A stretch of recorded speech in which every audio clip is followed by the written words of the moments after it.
Hello and welcome to NECHL Semifinals here on YouTube Live. I'm Ben Grieco alongside Liam Gotimer as the first semifinal game is about to underway between number 1 Niagara University and number 5 Canisius College. Thank you for joining us here, Liam. First semifinal game, first matchup for Saturday, a trip to the NECHL Championship on the line here. What are the emotions going into it for you? Oh, yeah. Well, for Niagara, you're playing in your home arena, the Dwyer Ice Arena. So, definitely the idea of playing at home certainly is going to get the players amped up on that side. And for Canisius, they're coming off an emotional overtime victory thanks to Zack Wagner and Kyle Neudorf last night.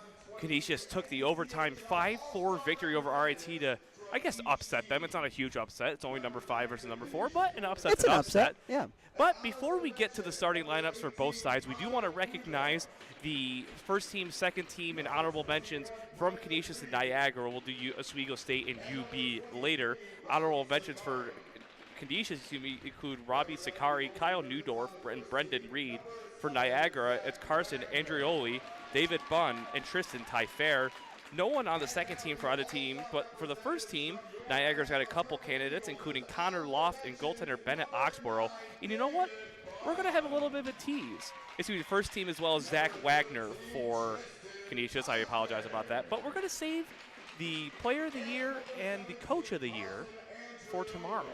Oh, a little bit of a waiting game. You're making our viewers die of anticipation, I guess you could say, to hear who the player of the year is going to be during tomorrow's championship game. Definitely tune in for that as well. If they've been following the NECHL, I think it's a pretty clear answer. We were talking about on the car ride from Oswego, but I think it's a pretty clear choice who it's going to be.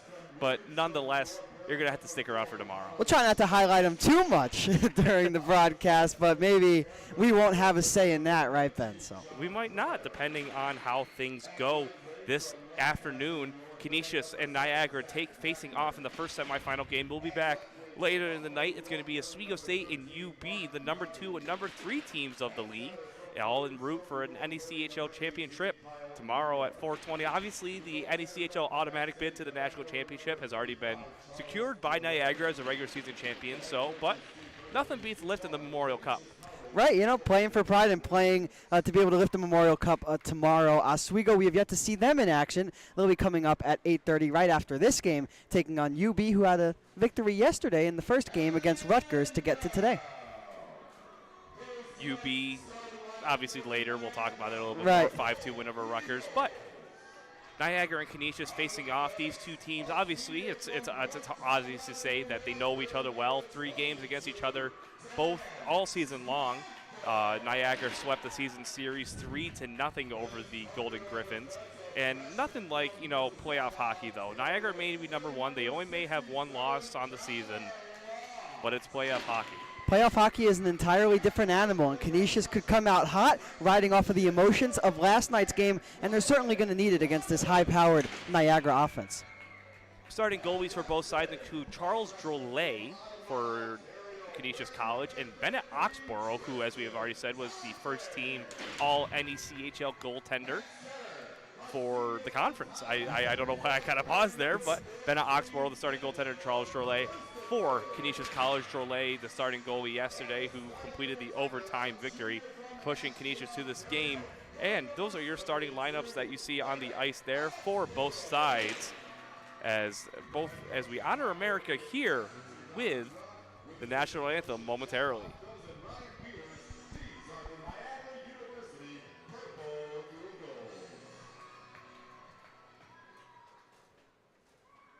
Fans, at this time, we invite you to rise if you're able and remove your caps as we honor friendship, strength, and resilience between 2 great nations with the singing of the national anthems. To perform O Canada and the Star-Spangled Banner, please welcome Niagara Falls' own Christina Custode.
Liam, I don't know about you, but there's something, and we said it yesterday, there's something about playoff hockey. There's excitement just in the air here at Dwyer Ice Arena. Yeah, you could just feel the excitement, Ben, and I think that translated through the Star Spangled Banner and the singing of O Canada. Just a beautiful rendition. Puck drop coming up underway here in moments. Liam, what does either team need to do? We can talk really quick before puck drop. What does either team need to do to get the edge? Well, this is a David versus Goliath matchup, right? You have one team on one side in Niagara who has been so dominant all season long. They have already clinched their bid to the national championship in the ACHA by winning the season in the NECHL. And now for Canisius, they're playing for pride. They're playing for the opportunity to go to the championship tomorrow and lift up the cup, like you mentioned, Ben. So, like I mentioned earlier, Canisius has to ride the momentum from yesterday, and Niagara, they just got to play their game. David Christopher, John Cryer at puck drop, and Cryer wins the faceoff. Canisius dumps the puck as low as the blue line, but they do recover the puck. Holding on is going to be Kyle Newdorf. The game-winning goal in overtime last night, as that's an icing for Canisius College, as it will go all the way down the ice back into their own defensive zone, only 12 seconds in. Just an absolutely gorgeous overtime winner from Kyle Newdorf last night. Only took 3.5 minutes into the first overtime, went between his own legs, and ended up beating Eddie Abrams to the blocker's side. So we'll see if he's able to keep up that offensive momentum tonight. Niagara quickly does a line change, trying to keep fresh legs out there as they win the face-off. Connor Loft wraps it around, but it's quickly taken away by the Golden Griffins. Far boards now for Mark Narby. Narby tries to just wrap it back around as it goes off the end boards once again. Niagara right there to pressure. Holding on is Austin Robinson, but taken quickly away by Newdorf once again. Newdorf at the far corner, trying to get into the neutral zone, looking for a pass. Gets a backhand, but fans on it. Continues to skate in the offensive zone. Taken down, however, by Carson Andrioli. He loses the puck momentarily. Another Canisius Golden Griffin. They're fighting for it. I believe that remains Kyle Newdorf, however. Thurston for Niagara at the near corners, battling with a couple Canisius defenders. Connor Loft ends up getting a loose puck, wrapping around now for Daniel Smolka. Smolka gets into neutral zone, looking for Thursa, but it's just out of reach. Taking that one back for Canisius is Matt McCune. Shot coming from Smolka on the near point with 18:50 left, easily patted away by Drolet at the far boards now. Fighting for it is going to be Robbie Sakari, honorable mention for the All-NECHL, as that pass from Canisius goes into neutral zone. Niagara gets a free possession. Scott Person loses the puck, and now here comes a breakaway for Zack Wagner. Zack Wagner's got some room. Pressure by Pearson. Shot blocked by Oxborough, and it's loose onto the near boards. A great opportunity for Wagner, as that's really the first or second shot for Canisius. Quickly for Niagara, shot right up in front, opportunity, but that one's kicked away. Originally with the pass was Ryan Clemens. He was looking for Tristan Tyfair, couldn't get it, as Scott Person just takes a shot looking for a rebound. Near circle now, back to Person at the blue line, goes across ice, shot coming from David Bunn. Bunn easily patted away by Drolet. But Brendan Reed got in the lane of that shot, and here he is skating up on the far side. Drolet gets the puck, he's into the offensive zone, almost connecting with Tibor Seducati, but it's just out of reach once again as Niagara battles for it. Skating in close is Eric Pawelski. He can't hold on. Person back at the end boards now behind Bennett Oxborough with 17:45 remaining in the period. Niagara and Canisius still scoreless. One of the things we saw yesterday in Canisius' game was the inability to get the puck out of their zone cleanly. We've seen in the first couple minutes here a much better job tonight. Tristan Tyfair battling with three Canisius Golden Griffins. Eventually, Canisius does come away with it. Taking that one is Jonah Ahern. He dumps it down low to the end boards. No icing. Winning the race, however, will be Will Conmey. Taking that one back is Jonah Ahern's. Over to Clemens. Clemens looking for A.J. Campbell in the neutral zone, but it was well behind him instead. Canisius did try to get into the neutral zone. Taking that one away is Quinn Schneidmiller. Schneidmiller loses the puck into the neutral zone with some speed. Going at is Michael Yoakum. Yoakum looking for a pass, fakes the pass instead, goes on the backhand, forehand, and that's patted away by Oxborough. Still loose behind the net as Bennett Oxborough stops a couple easy pad shots there against the Golden Griffins. Back in defense now for Matt McCune into the offensive zone, looking for Jonah Aherns. Aherns can't hold on. Taking that one away is David Berta. Berta gives it up to Campbell. Campbell fans on the pass, but it will go into the far corner for Chad Moore. Moore loses it to Canisius. Back up to the blue line, though, for Tyler Hart. Hart gives a pass to the far boards. Back now to down to David Bunn. Bunn holding on, gets it up to the blue line again. as another shot gets trickled wide. That shot originally coming from Tyler Hart. And up in front, just bounces over. And another rebound opportunity still up in front. Drolet on his stomach, gets it on the back of his leg, eventually in the glove with 16:20 left. A lucky break there for the goaltender. But wow, Niagara's firing on all cylinders right now. Yeah, they certainly are. Terrific shift from Niagara. You could argue their best of the game. Chad Moore had a terrific opportunity on the near side there, and so much so that he got Charles Drolet, the goaltender for Canisius, to turn around 360 degrees. I don't know how Drolet kept the puck out of the net, but he's able to do so. Any way you can, right, Ben? Any way you can. Whatever gets it done. As that one goes to the end boards now, quickly taken away by Chad Moore. Canisius intercepts a pass, going all the way down the ice. Tyler Hart's the first one there for Niagara. Give him it back to Berta. Berta now up to Bunn. Bunn skates in. Shot. Goal! David Bunn. 16:03 left. What a snipe. What a goal! David Bunn just came in with a head of speed right through neutral zone ice, crossed the blue line, and used the Canisius defender as a screen against his own goaltender. I don't believe Charles Drolet saw that shot at all, and doesn't help that that was an absolute laser from David Bunn, wired to the top corner underneath the crossbar and into the back of the net. So hot start for Niagara, and for Canisius, a little bit of a tough break. They've had a good start, but you can't allow Niagara to come in with that much speed and time and space. Niagara leads 1-0 now, and I'll be honest, I think I heard some iron there a little bit. I don't know if it hit the back kind of hard or what, but nonetheless, 1-0 Purple Eagles as Canisius has to find an answer quick. Kyle Newdorf skating into the offensive zone. He had one goal yesterday, a big goal today. He's knocked down hard by Connor Loft, losing the puck. Niagara gets an easy recovery now. Reed Manning crosses the ice looking for Loft, but was ahead of him instead. Trying to slap it ahead is Ned Trivisono. Canisius recovers in their own defensive zone. I think Connor Loft saw the move that Newdorf put on RIT last night and said, no, you're not going to get past me like you got past them in overtime. Huge hit, biggest hit of the game. Canisius back in the neutral zone with a lot of speed, skating ahead. That's going to be Connor Schwartz. Schwartz looking for a pass up in front, takes a block instead. I don't know, I think that hit might have hit a Golden Griffin stick. Loft recovers, gives it over to Manning, skating after it now with 15:05 left in the first period. Trivisono gets it over to Loft. Loft finds Manning off the bank. Instead, it was just ahead of him, recovering the puck for Canisius is Robbie Sakari. Sakari skates with it into the offensive zone himself. Trying to get around Loft. Loft intercepts the pass instead. McCune picks up the loose puck in the neutral zone after Loft tried to clear it. Smolka end boards after the Canisius dump, gets it back over to Loft, or excuse me, not over to Loft, over to Chad Moore as Loft goes off for a change, gives it over now to the far corner for Ryan Clemens. Clemens end boards, gives it off to Moore. Moore looking for a rebound, gives it off to David Christopher, the captain of the Purple Eagles, back to the blue line for Tristan Tyfair. Shot gets smothered by Drolet with 14:21 left, and it's still 1-0 Niagara.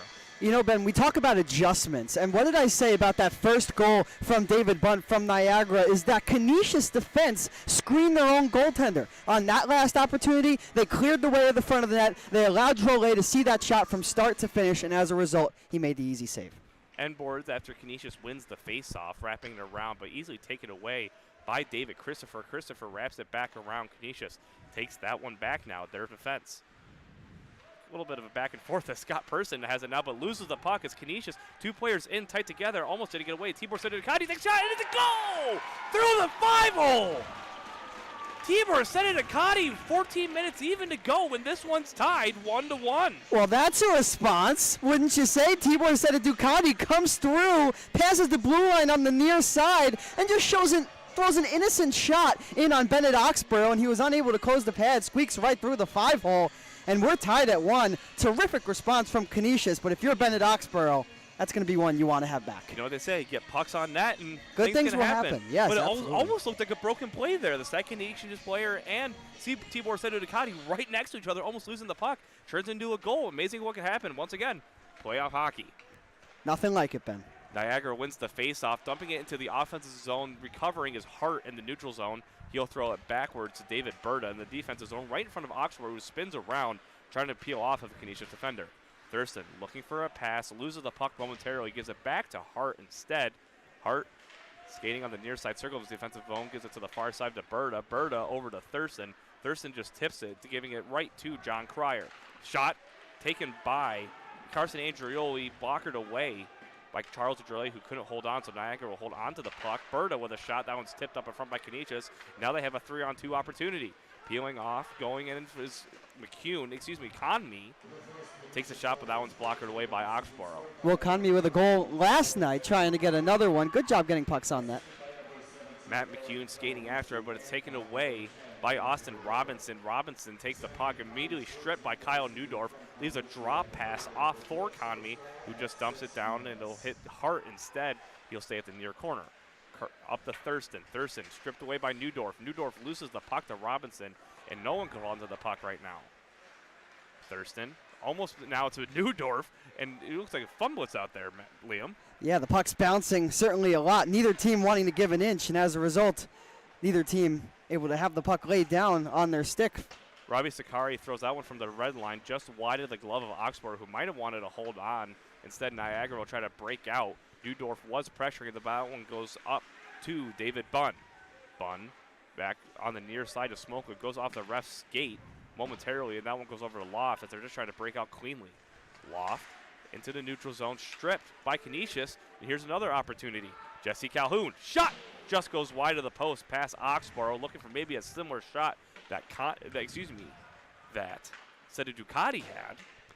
Yeah, that one's unsuccessful. Didn't miss by much on the far post, just wide. And now here's a strip chance. Seaboard Sedicati again. That one's blockered away by Bennett Oxborough after the turnover, but it goes up into the wrong netting with 11:48 left in the first period. Still 1-1 between Niagara and Canisius. I think that last shot may have gone off of the shaft of the stick of Bennett Oxborough. May have glanced the crossbar right after. So sharp angle shots early on from Canisius, catching Bennett Oxborough a little bit off guard early on.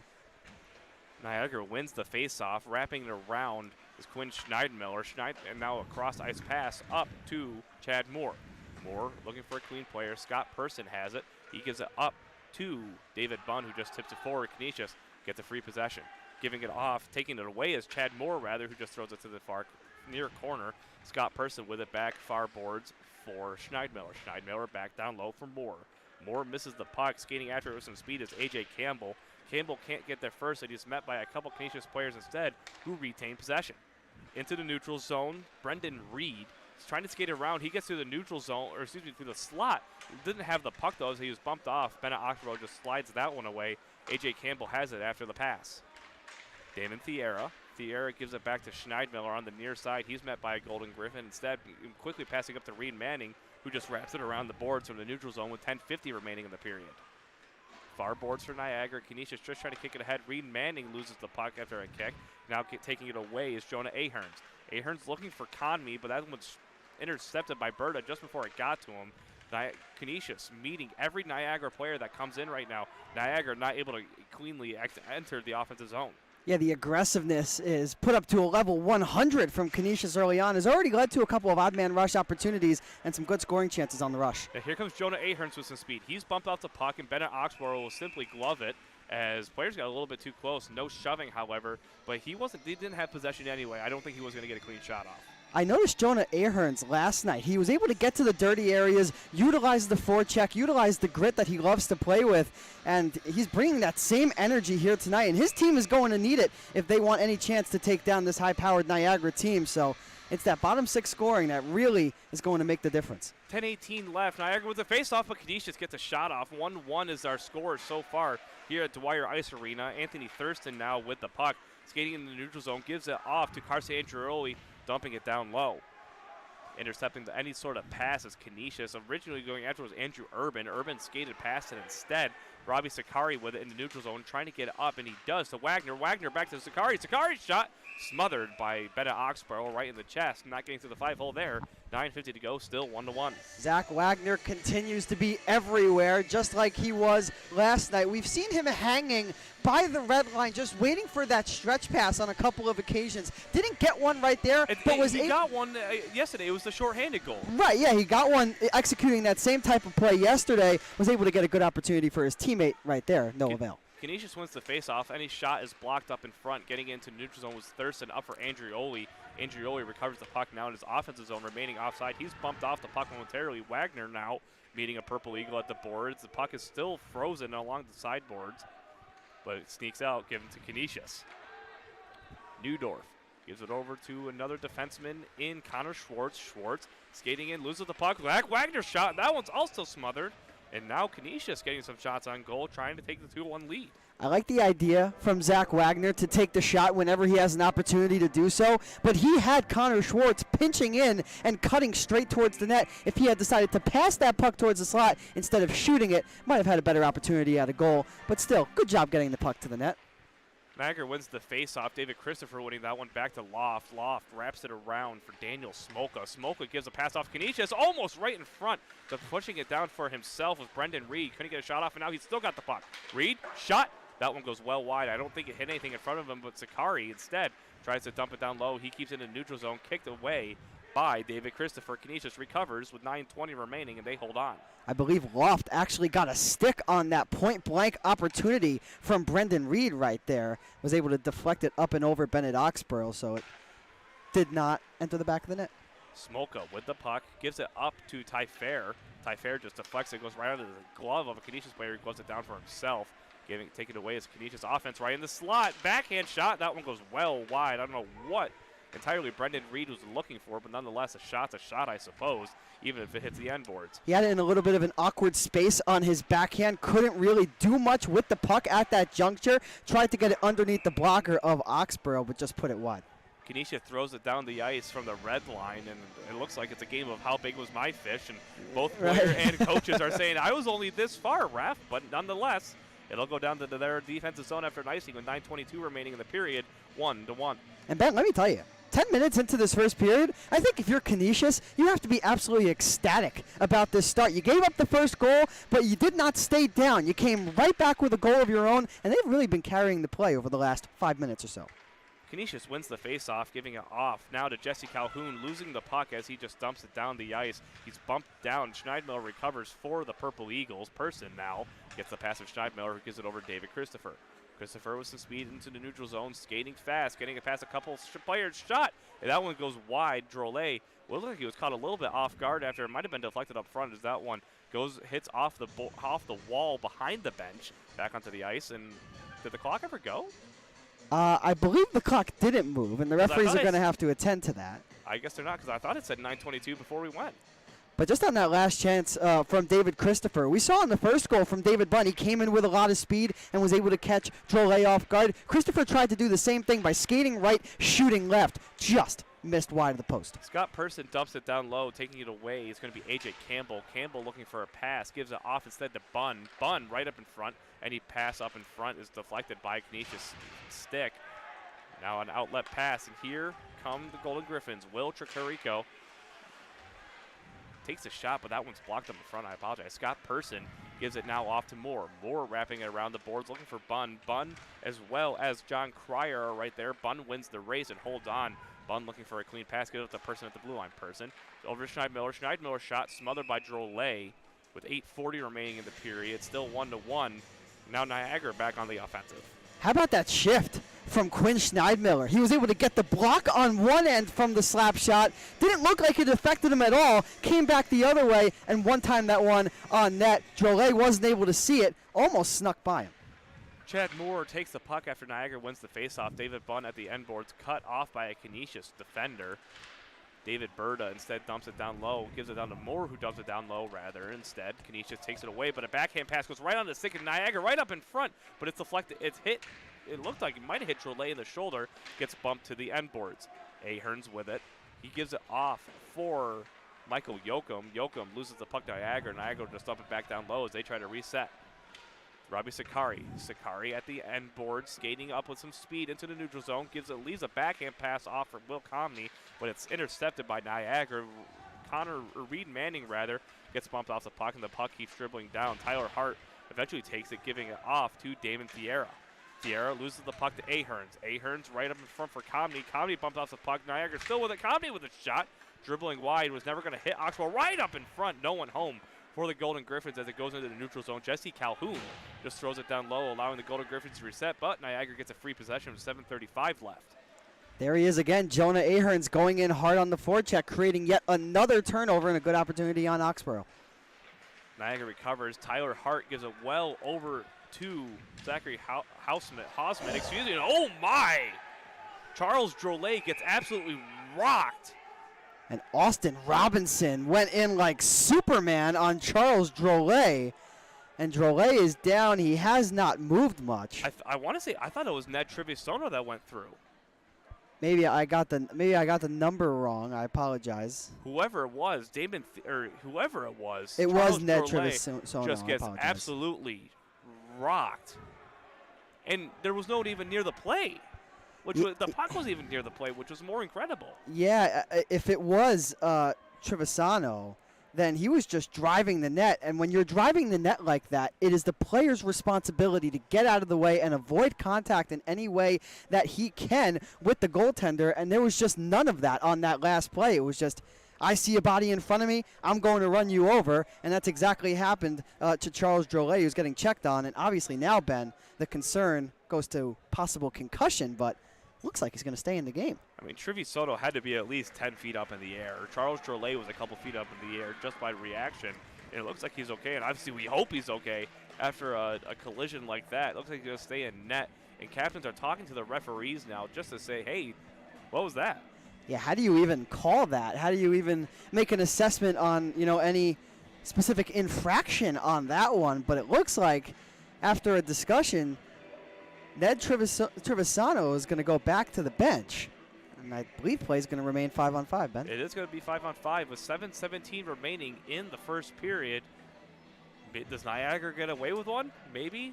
Does Canisius get a little frustrated? Maybe. Yeah, I think Niagara does get away with one. Because like I said, Ben, it's the player's responsibility to get out of the way. And he just didn't do it on that last play.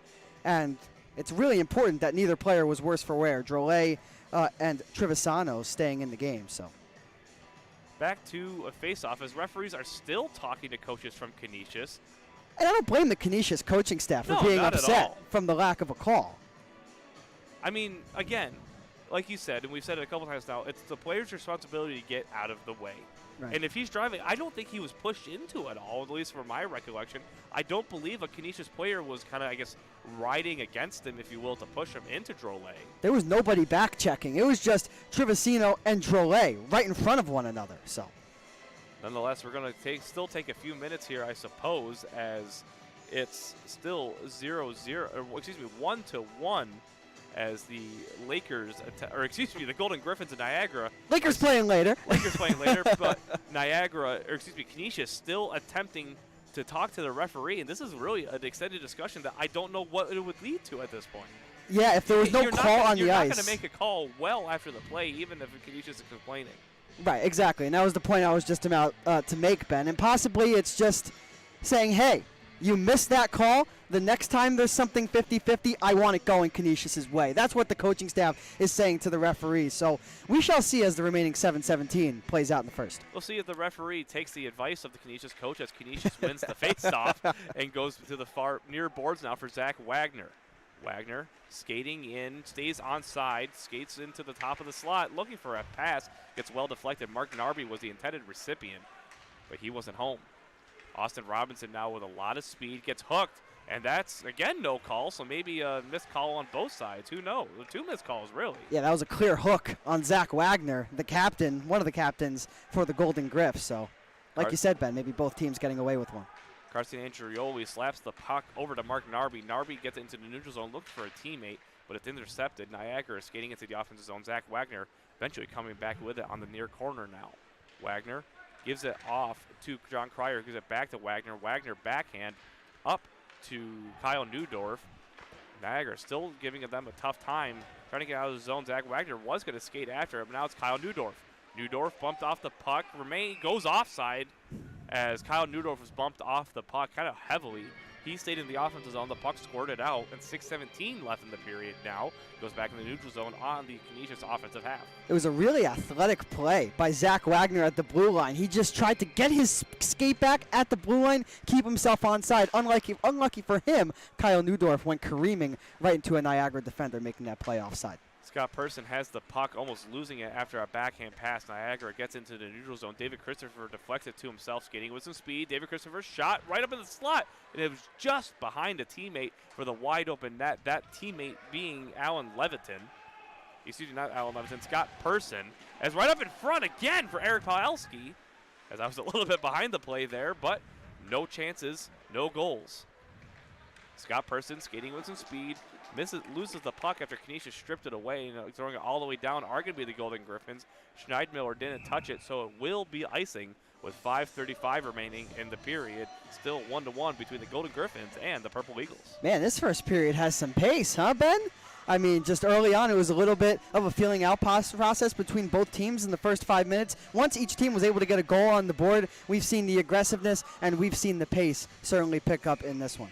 David Christopher at center ice for the Purple Eagles. At center ice is going to be Brendan Reed for the Golden Griffins. As Brendan Reed wins that one, goes into the neutral zone and out of play into the benches, as looks like someone's going home with a souvenir. And that's why they say to remain attentive during play, because the puck can go into the crowd at any point, as we saw right there on that last play. 5:31 remaining in the period to go back into the Niagara offensive zone. David Christopher at center ice. Christopher wins that one for David Berta. Berta trying to give it to Tristan Tyfair, but I think it wrapped around instead. And boards for Rylan Clemens. Clemens loses the puck, trying to give it off to David Christopher. Christopher can't hold on. Canisius gets a free possession on the near side for David Berta. Berta skates in, harassed by a couple Canisius Golden Griffins. Coming away with it, it's going to be Michael Yoakum. Yoakum wrapping around all the way down the ice, and once again, another Golden Griffin icing, and no icing. Icing waved off. I'm not exactly sure the reason why, but Canisius takes the puck away instead, losing it now to David Christopher, but that was kind of a weird non-icing. We've seen a couple 50-50 calls. I mean, that wasn't a 50-50 call. That was clearly icing, but maybe, again, that non-goaltender interference call, the referees giving a little bit of leeway to Canisius. Far boards now for Canisius, trying to loft it and extend Will Conmey, but instead it goes into the glove of, Conmey almost gets a shot off, and now he gets shoved down. Get a late shove. Oxborough didn't hold on. Conmey maybe taking a couple extra late slaps, but that was a weird little bounce there. Went off of the shoulder of David Christopher. Will Conmey was skating after the intended recipient, but what a little sequence there.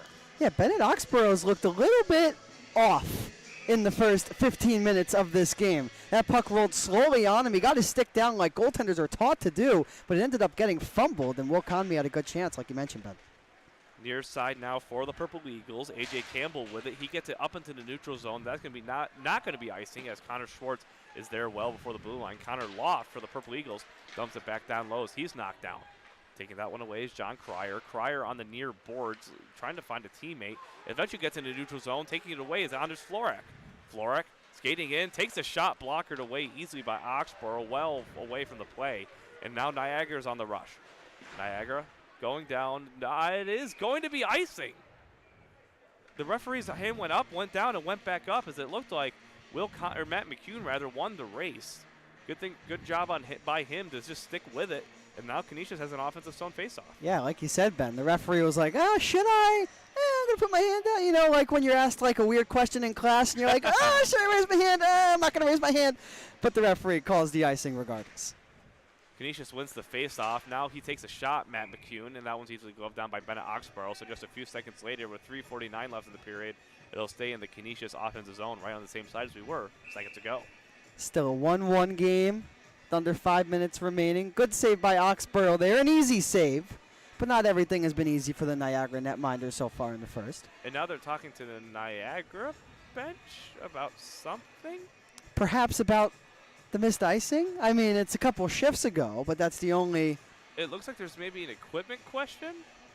And we do see one of the backup goaltenders for Niagara going to get some piece of equipment, so perhaps Bennett Oxborough...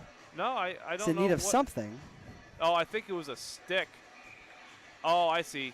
Niagara accidentally has a stick that I believe Canisius might be stick. No, Niagara has a stick that went. That belongs to Canisius. That belongs to Canisius. You don't see that happen too much. It's the first time I've ever seen that happen. I guess it's a good thing Niagara didn't use it, as nonetheless Niagara wins the faceoff. Canisius is Zack Wagner. And that's a hand pass against against Niagara. So it'll stay in the Canisius offensive zone just again, seconds later, 3:43 left. That's a little bit of a weird sequence there. Yeah, a little bit of a weird sequence from the non-action to the action itself. That play whistled down for a hand pass. Connor Loft wrapping around the end boards now over to Smolka. Smolka gets it up to Moore. And Canisius intercepts that one. Wagner leaves a backhand pass off, still getting dragged down. Taking that one away is Mark Narby. Narby tries to get a shot off, but it's weakly dribbling, and Connor Loft takes it away. He's quickly intercepted now by Zack Wagner again. Wagner tries to dangle around, taken away by Moore. Moore's shot tipped away by Matt McCune. That one goes well wide of Drolet with 3:10 remaining in the first period. Still 1-1 Canisius with the puck in the near corner.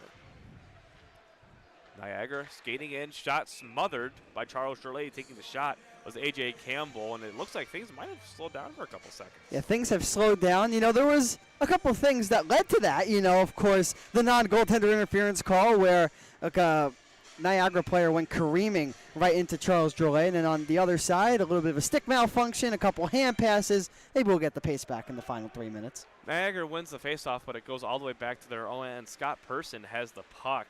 He is met by Eric Palski. Palski kind of wins the battle there. Brendan Reed at the far boards rather gives up the puck to the Purple Eagles, and now taken away is Trevisono.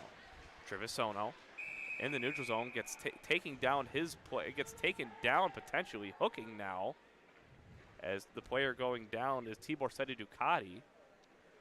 And I'm not sure how Seti Ducati got the penalty as he went down, but nonetheless, players discussing, Reed Manning and Tibor Seti Ducati exchanging some pleasantries, saying, hey, welcome to the semifinals. I'm sure that's exactly what they're saying, Ben. As Seti Ducati reluctantly goes to the penalty box. It was a hook on Ned Trevisono on that last chance, and he was the same player that went careening into Charles Drolet, so he's been certainly active in this first period on both ends. So going to the box is Tibor Seti Ducati.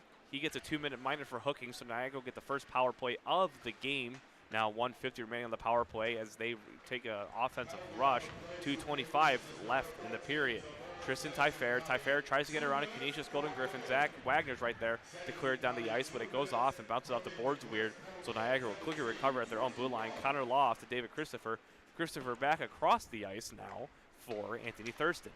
Thurston gives it off for Loft. Loft skating offside. David Christopher was just a hair ahead of him with 2:08 left in the period, 1:09 left in the penalty. I'm not lying to you, Ben. The next words out of my mouth, if you were going to hand it to me just a little bit earlier, I was going to say David Christopher was a hair offside, and then you said it. So great minds. You know what they say about those. They tend to think alike, right? Your mind and my mind. I don't know. You're probably the great mind here. No. both of us. Don't sell yourself short. Niagara skates in right into the slot. Missing the pass is going to be David Christopher. Couldn't get it at really a one-timer deflection, but Niagara will hold on. Anthony Thurston wrapping it back around for David Christopher. Christopher dekes around a little bit, wrapping behind the goal, looking for a pass. Gives it up to Rylan Clemens. Clemens to Loft. Loft a shot. That one's smothered by Drolet. Thurston right there for any rebound opportunity, but Drolet says no with 1:01 left in the penalty, 1:40 left in the period. How about that tracking by Charles Drolet? It's been on point the entirety of this first period. Of course, like you mentioned, Anthony Thurston was right in front looking for the deflection, but there was also 3 Canisius players defending in front of their own goaltender. So the fact that he was able to track and find that puck as easily as he did, it's a sign of good goaltending from the Canisius netminder. Niagara wins the faceoff back to Schneidmiller at the blue line, giving it down low, deflecting it rather, is going to be Zachary Hausman, Back to Schneidmiller. Schneidmiller over to Person. Person into the slot, right at Andrioli, smothered by Drolet. No, it's not. It's still loose behind the goal. Niagara's Bunn still has it, but that's Drolet gloves that one down now, as he didn't have it originally with 41 seconds left in the period, 1:20. Or 41 seconds left on the penalty, 1:20 left in the period. And again, terrific awareness by Drolet on that last sequence. David Bunn had the puck right at the goal mouth, and he was sending that puck to the other side. Instead of letting it just float to the far side, he just gloved it out of midair. Niagara wins the faceoff. Bunn has it, gives a cross at the Person. Person looking for a deflection up in front, and it was frozen right next to the post. Canisius gets it back to the blue line, allowing them to race that, and it was offside by a hair, but the referee, or the linesman, says no, and now Canisius gets into the neutral zone. 1 minute left in the first period, still 1-1. 15 seconds left on the penalty. Carson Andrioli has it, gives it off to Bunn. Bunn skating in, dangles around, looking for Andrioli. Andrioli has the puck still, Gets it back, or looked like he was going to back it for the line. One-timer for Schneidmiller. Fans on it. 3, 2, and 1. That'll do it for the power play. Canisius kills off the first penalty of the game with 35 seconds now to go in the period. Still 1-1. Into the neutral zone. Kyle Newdorf with some speed. He has the puck still, protected puck. He gets taken down. Both players going down kind of equally there as McCune has the puck for the Golden Griffins 20 seconds ago. He gives it off. Scott Person intercepts any sort of dump. Gives it off to Schneidmiller. Schneidmiller up to Trevisono, who just deflected it into the defense off in the zone for Robbie Sakari to take it away. 10 seconds to go here as Canisius will hold on. Zack Wagner and Scott Person collide. This one might get physical, folks, as Charles Drolet goes past the glove after a dump attempt. And that'll do it for the first 20 minutes here, 1-1. And this one might get interesting as we have a little bit of extracurriculars happening, and there is going to be a penalty against Canisius. Yep, the referee signaling to the Canisius bench obviously didn't like what he saw during the fisticuffs after the whistle was blown. Fisticuffs? I mean, it really was 5 seconds. It was a little shove, and they skate away. Sometimes the referees, they see it differently, but we shall see once the second period starts. But Ben, for Canisius, like I mentioned early on, you have to like the start that they've been able to put forth here in this first period. Obviously, the underdog. It's a David versus Goliath type matchup with, of course, Niagara winning all 3 meetings during the regular season between these two teams. And it did not look good early as Niagara, they drew first blood with a goal from David Bunn. But how does Canisius respond? Well, Tibor Seta Ducati just took matters into his own hands and was able to tie the game. So after that first period, I'd say it was pretty even. And by saying that, that's a win in itself for the Golden Griffs. David Bunn and Tibor Seta Ducati both score for their respective teams, making this 1-1 after 20 minutes of play. Unofficial shots on goal, Niagara 14, Canisius 11. So both goalies making plenty of saves here in the first 20 minutes. We'll be back shortly here on YouTube Live. Pat Machado, Liam Gotimer, and Ryan Tantulo of University at Buffalo hope you'll be joining us here for the first intermission report.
and welcome to the first intermission report here in the first semifinal game of the NECHL Memorial Cup playoffs from the Dwyer Ice Arena in Niagara. I'm Patrick Machado, joined by Ryan Tantello and Liam Gotimer. Why was I thinking Healy? It's because he was on the call with Canisius. That's okay. I called the game with you yesterday. Anyways, a very even period of play. It's a 1-1 score after one. I'm just wondering what your thoughts are after those opening 20. Yeah, for me, in the opening 20 minutes, you don't have to think too much to, come to the assessment that Canisius had to have a good start coming against a high-powered Niagara team. And Niagara, they got off to a fast start themselves. Of course, getting the first goal from David Bunn. He just came right in and just went Bardowski right past Charles Drolet. And then on the other side, Tibor Ducati, he gets the marker right back to tie the game. So if you're Canisius, you have to be happy with that first period. And now just use the second period to build off it. I definitely agree that I think Canisius came out with a lot of juice. I think your mic might be. Hold it closer to your mouth there. I think Canisius came out with a lot of juice after their overtime victory last night in the first round. And, they had two guys on the puck at all times. They were attacking in the zone, putting pressure on Niagara, and really making them work. They were constantly changing lines, getting fresh bodies out on the ice, the Golden Griffins were. They were making the Niagara goaltender, Bennett Oxborough, work, sending shots at him from the left and the right. And the middle, the one goal they scored was from that right wing, able to skate in close and get some high-quality opportunities in that first period. Canisius winning yesterday's game against the RIT Tigers in an overtime win. And it's always interesting to talk about this rest versus rust factor because, of course, the bye. You talk about it, and it's important, but the other teams played a hockey game, and they have their legs in playoff hockey. Niagara, a very skilled team, opening out to the first goal, scored by David Bunn, assisted by David Berta and Tyler Hart. They're a skillful team. They match up interestingly against this Canisius side. Yeah, for Canisius, it definitely is an interesting matchup on both sides. Of course, we saw Niagara. They started to play towards their game towards, the end of the first period. But like you were mentioning, Pat, Canisius played last night, and they're riding off the emotions of that big-time overtime victory thanks to Kyle Neudorf and Zack Wagner, for that matter, who scored 2 goals in the final 10 minutes of regulation to tie that game up last night. So I definitely think there is something to what you were saying about rust versus rest. I agree with what you said, too, because especially for your goaltender coming into a big game like this, you like to have the confidence last night coming from behind, keeping his team in the game, and then stepping into the next game, the bigger stage, against a more talented team than RIT, and holding his own, making a ton of saves. On the power play, too, I'd like to touch on how Canisius killed that penalty near the end of the period. Multiple chances up close, and the goaltender just stood strong there, able to kill that penalty off right at the end. And that's key because we saw the goaltender go down just a little bit, eventually coming to his feet. Looks to be okay. Tibor Ducati, assisted by Zack Wagner and Andrew Urban, was that Canisius goal just minutes after Niagara scored themselves. And it's interesting once these teams get momentum, especially a team like Niagara that's hugely skilled, they start to run away with games, and it can get away from you really quickly. Not Canisius. Yeah, and Ryan was talking about how they made Bennett Oxborough work in that first period. The adjective I would use, as well as making him work, is that they frustrated the Niagara goaltender. They didn't really know where they were going with shots. Oxborough, he's fumbled the puck a few times. He got beat between the legs from that goal from Tibor Ducati, which is really uncharacteristic of one of the best goaltenders in the entirety of the ACHA. I absolutely agree, and if Canisius is going to win this game, they're going to have to do what they did in the first period, is keep up with Niagara on the 5-on-5. And the problem, the thing I think is going to be a problem for them is the penalty. Already 2 penalties for them. When they're shorthanded, especially against Niagara, who is the better team, you're simply not going to be able to keep up with the firepower that they have. So Niagara is definitely set up to start this second period, and I think if Canisius can kill off that penalty and then get back to their bread and butter of putting shots on net in high volume, that's going to serve them well in the second period and give them a chance to win. And with Niagara being a more objectively better team than they faced last night, Canisius did, in the RIT Tigers, I was interested to see how the forecheck was going to match up against this team because they did a really good job generating turnovers against RIT, and the same goes here tonight. I think Canisius played down to their opponent last night when they played RIT. They were fumbling the puck. There were a ton of turnovers early on, and it wasn't until the third period where they were able to get those 2 goals to tie the game and then the subsequent overtime where they were able to win it that we really saw them play their game. And now in tonight's game, I think the script has completely flipped. I now see Canisius playing up to a better opponent in Niagara and really elevating their game, which is something that they really had to do if they want any chance in this one. But I will say, they took that penalty, that roughing penalty at the end of the first period. Like Ryan mentioned, you can't play with fire too much against such a high-powered offense like Niagara. So this penalty kill in the first 2 minutes of the second frame is going to be crucial. Yeah, one final thing I'd just like to add is you mentioned playing up to a team like Niagara.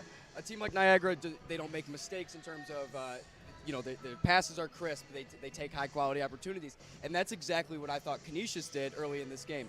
Their passing was very on point, precise, from point to point. Not too many, I wouldn't really say any mistakes in terms of their offensive ability to move the puck. And that's something that I think is gonna allow them to compete with Niagara. And just really quickly, just bouncing off of that point, Ryan, there was nothing that Canisius could have done on that first Niagara goal. You had David Bunn just coming through with a full head of speed, and sometimes you just need to tip your cap to the offensive player, and I think that's what you have to do to the Niagara forward on that one. Just a great play to cross his way into the blue line cleanly without losing the puck, and the shot, that was rifled past Charles Drolet. Nothing he could have done either. Liam, Ryan, thank you for your insight. That will do it for the first intermission report. And just a minute from now, as it's getting close to the second period, Canisius will go on a penalty kill, and Niagara has their second power play of the game, in a 1-1 game here at the NECHL playoffs in Niagara, New York.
Second period here at Dwyer Ice Arena about to be start underway here as Niagara and Canisius are tied 1-1 in the NECHL semifinals. Welcome back, Ben Grieco alongside Liam Gotimer. And Liam, you guys talked about it right toward the end of the intermission and a little bit throughout, but Canisius is going to have to start this one on the penalty kill. Yeah, it's going to be number 34, Mason Versage, with the roughing call at the end of the first period, getting into it a little bit with some Niagara players on the other side. And, of course, the one minor only goes to Canisius. And we talked about it during the intermission report. Bench. Yeah, I believe that might be why it didn't go both ways. He came off the bench and went right at the Niagara player.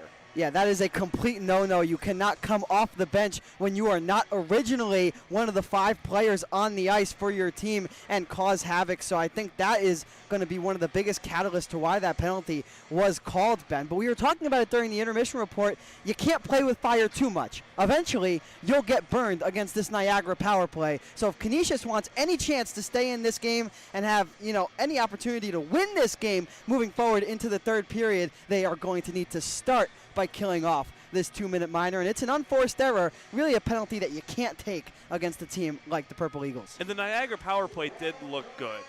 It did look good. It had several chances. Drolet stood very tall during that 2-minute time period, that 2-minute frame, if you will, right, of power play time for the Purple Eagles. And you can't give the Purple Eagles too much time.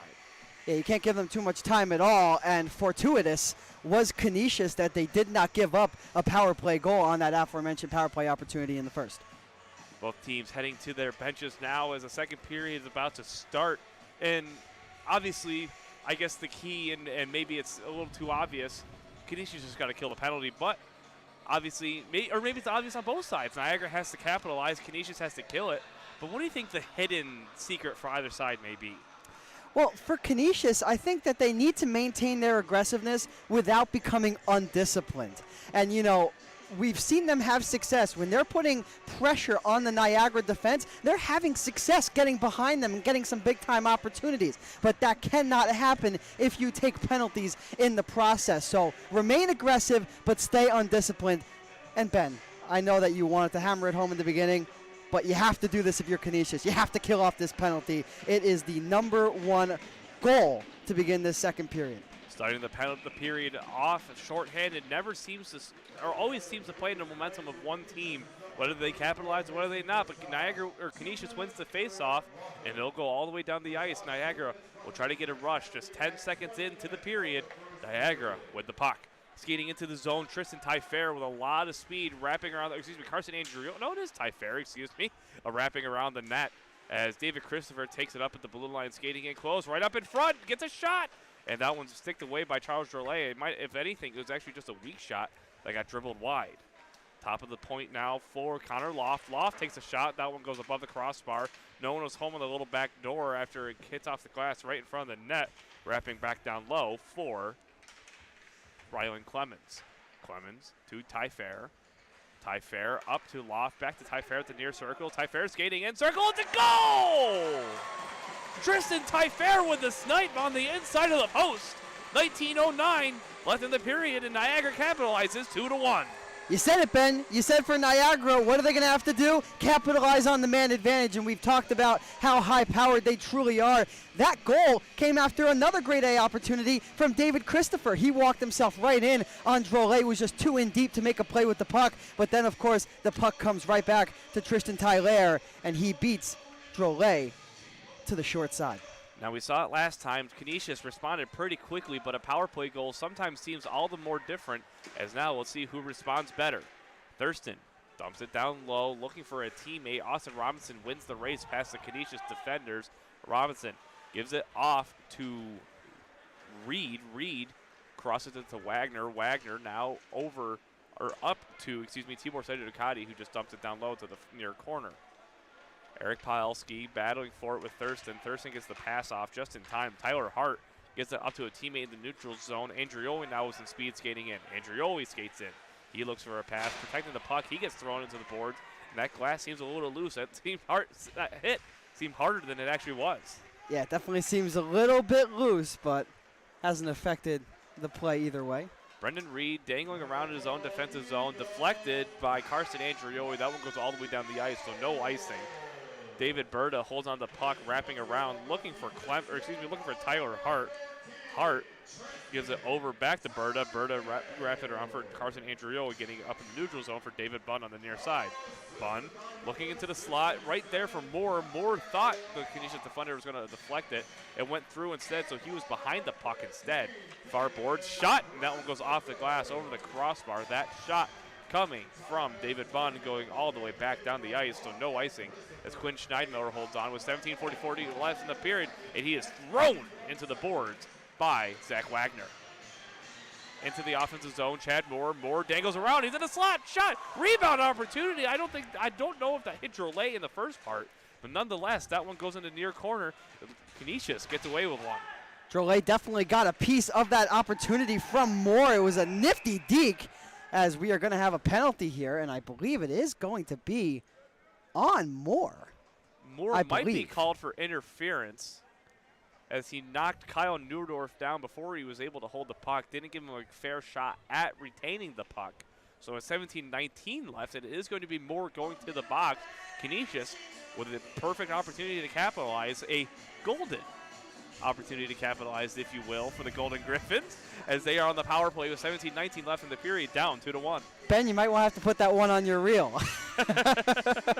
You could be a broadcaster, Ben. You really do have that touch. But yes, it will be Moore who will go to the penalty box, had the grade A opportunity on one end, and then took a penalty on the other. So big-time opportunity for Canisius. Neudorf At the point now, the far corner gives it cross ice to Connor Schwartz. Schwartz at the top of the slot gives it to the near side now for Brendan Reed. Reed skating in close, skating a little bit, takes a shot. That one's blocked up in front by Daniel Smolka. Smolka can't hold on instead, but so Canisius will retain possession. Neudorf back at the blue line, back to Schwartz. Similar plays the first time. Schwartz with a slap shot. It might have just hit the blocker of Oxford. That was going wide anyway. Thurston knocks down his man. Smolka holds on, but Wagner takes that one away at the end boards. Wagner with 1:25 left on the power play, loses it to Niagara, and it goes into neutral zone for Connor Schwartz. Schwartz over to Neudorf. Neudorf up into the near side on the red line for Brendan Reed. Reed loses it after getting poked away. Connor Schwartz can't hold on. Kyle Neudorf recovers in his own zone with 1:05, about halfway through this power play for the Golden Griffins. Only a couple shots on goal. Neudorf on the near side loses the puck to Austin Robinson, so Robinson holds on at the end boards, trying to kill as much time as possible. He throws it all the way on the ice. No icing as the Purple Eagles are on the penalty kill. And Robbie Sakari puts it at the end boards. No one was there. Kyle Neudorf eventually skates in and grabs the puck himself. Neutral zone. Taking that one away is David Berta, battling alongside Mason Versage. Versage couldn't hold on to the puck. Neudorf still out there. Gets the puck again at the end boards with 35 to go in the period. 15:50 now. 50 to go, 30 to go on the power play. 15:50 in the period. It's a lot of numbers. A lot of numbers. And for Canisius, they haven't been able to get set up at all on this power play as another clear down by Niagara. So not the response you wanted if you're the Golden Griffs. Brendan Reed with 15 seconds left gets it over to Sakari rather, and now it's into the offensive zone with Mark Narby. Narby takes a shot. It's loose still. It's right in front of the post. Bennett Oxborough didn't know where it was, and that's lucky one there as power play now expires for the Purple Eagles. One shot for Canisius, and that one shot nearly beat Bennett Oxborough. It snuck underneath the glove and right over the pad, and just trickled by. But luckily for the Niagara goaltender, it just went wide of the post. Canisius dumps that one down low with 15 minutes remaining in the period now after killing off the penalty. Still leading 2-1. Skating in close is David Thierra. Thierra looking for Manning in the slot. Manning couldn't hold on to the puck. It went back to Loft at the near board, so he just wraps it around as Manning throws a man into the boards. Manning has the puck at the near side. He's pushed into the boards by what looks like Neudorf, rather. And now it remains on Scott Person's stick. Person dumps it down low, taken away by Connor Schwartz. Schwartz gives it up to Jonah Aherns. Aherns looks for a pass in the neutral zone. Getting bumped off the puck was another Golden Griffins. Aherns now bumped off the puck. And, man, players once again are following us here. Now here comes Reed Manning. Manning loses the puck. Taking that one away is Zachary Hausman. Hausman looking for an outlet pass to the blue line. Canisius battling for it. Will Conmey alongside Quinn Schneidmiller. Schneidmiller, I would say, wins the 50-50 battle, but nonetheless, Bennett Oxborough gets it and gloves it down. Will Conmey skating in pretty close, and didn't look like Niagara took too keenly to that with 13:59 remaining in the period. Will Conmey had a step on the near side, and it was really a terrific play by Quinn Schneidmiller. He just got his body and set a pick like they do in basketball and said, nope, you're not getting past me, buddy. And Conmey just could not get through the wall. That was the Niagara defenseman. He would have had a good opportunity on the rush had he not been there. Will Conmey has the win after the faceoff right up in front. It's still loose. Bennett Oxborough still couldn't hold on with 13:50 remaining in the period. And it looks like Canisius might have figured out a weak spot for Bennett Oxborough, but nonetheless, they still haven't been able to figure out to tie it up. Shot from the top of the blue line, or right below the blue line from Will Tricorico. And that one's easily gloved down by Bennett Oxborough with 13:42 left. And the Canisius, they're once again, they got the fire going. They're applying pressure, Ben. I talked about it in the first period. Bennett Oxborough, he has not been handling the puck at all, giving up a lot of juicy rebounds. Really the easy plays, the simple plays that he should be able to corral fairly easily. He has not done so. So that is a weakness that Canisius has to look to expose now that they're down a goal. Wrapping around the boards is going to be Connor Schwartz. Schwartz's wrap, rather, gets intercepted by Niagara, tries to clear it, but Canisius right there once again, and a pass in down low is intercepted by Niagara. Rylan Clemens gives it off to Christopher. Christopher looking for Clemens up front, but the pass is blocked. Canisius comes away with a Zack Wagner skating with a lot of speed. Wagner trying to get around. He does. No angle, though, to skating close, so the puck gets left behind the goal. Niagara gets a free possession with 13:10 remaining in the second period.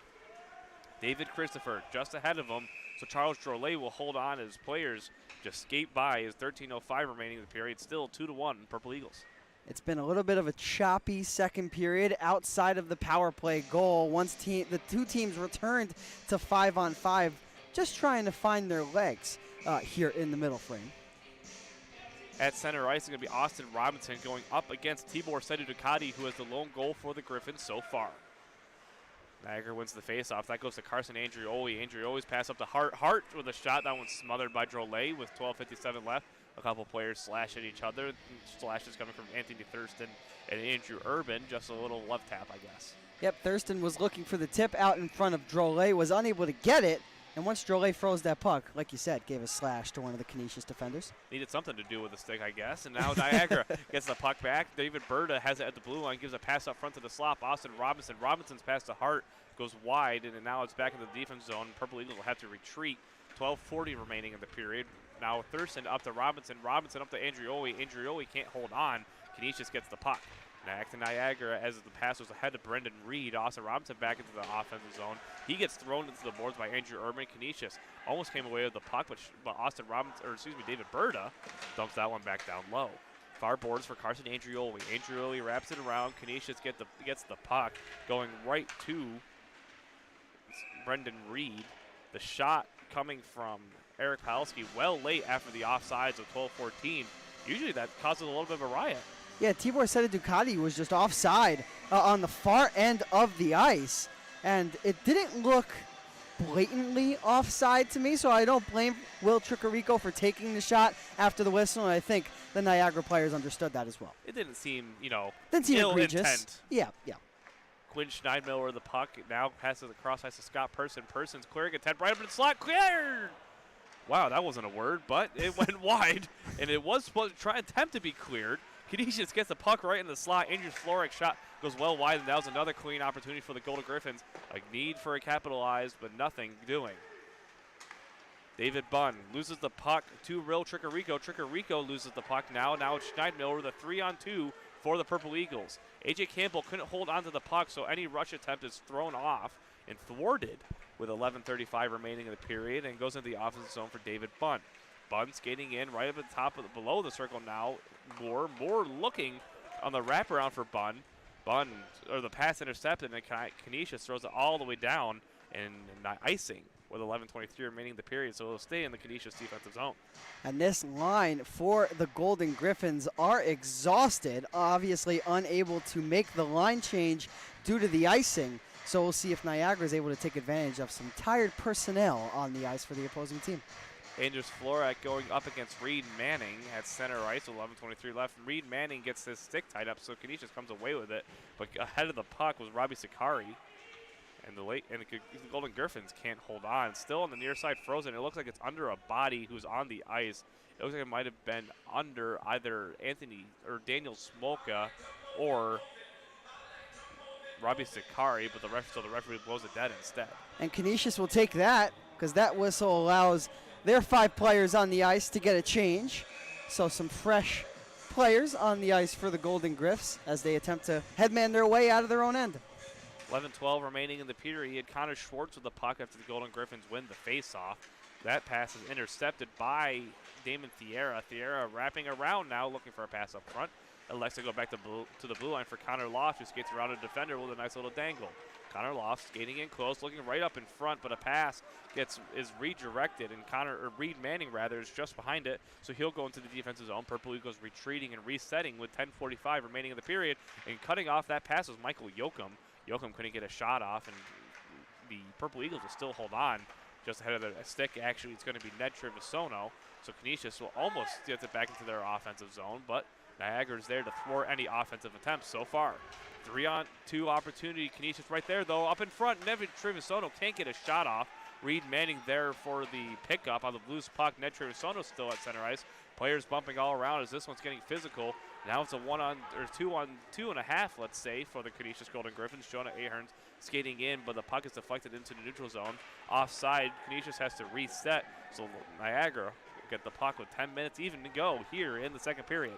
We saw Connor Schwartz on one end with the big-time block to rob Ned Trevisano, and then on the other side, he keeps that puck in, which allows the cycle for Canisius. But I guess that point does not matter because it comes out of play, and it'll be offside. Play goes out of play, and it goes into the Canisius bench, hitting one of the players in the glove. It goes right back onto the ice, however, but it will stay in the neutral zone on the offensive half of Niagara with now 9:56 remaining in the period. Niagara wins the face-off back to Berta. Berta now over to Tyler Hart. Hart dangles around once again, gives it back to Berta. Berta looking for a clean exit, can't find it, so maybe Hart has it as he gives it back. Into the neutral zone, gives it up to Clemens. Clemens just slaps it down as like a baseball bat, and Brendan Reed's there first, but he's quickly met by Tristan Tyfair. Tyfair gives it up to Robinson. Robinson with a shot. That one goes well wide of Drolet. Drolet looked like he was screened by a couple players. Seeing Irister coming from the point just went wide of the glove of Drolet. Newdorf's pass gets it to the near corner for another defender. He's pinned into the boards by Hart, that defender being Jesse Calhoun. Now another shot and a penalty for the Purple Eagle, or coming against the Golden Griffins, so a power play. It's going to be holding. And yes, against the Golden Griffins with 9:11 left in the period after some players went down. So going to the box is going to be Andrew Urban.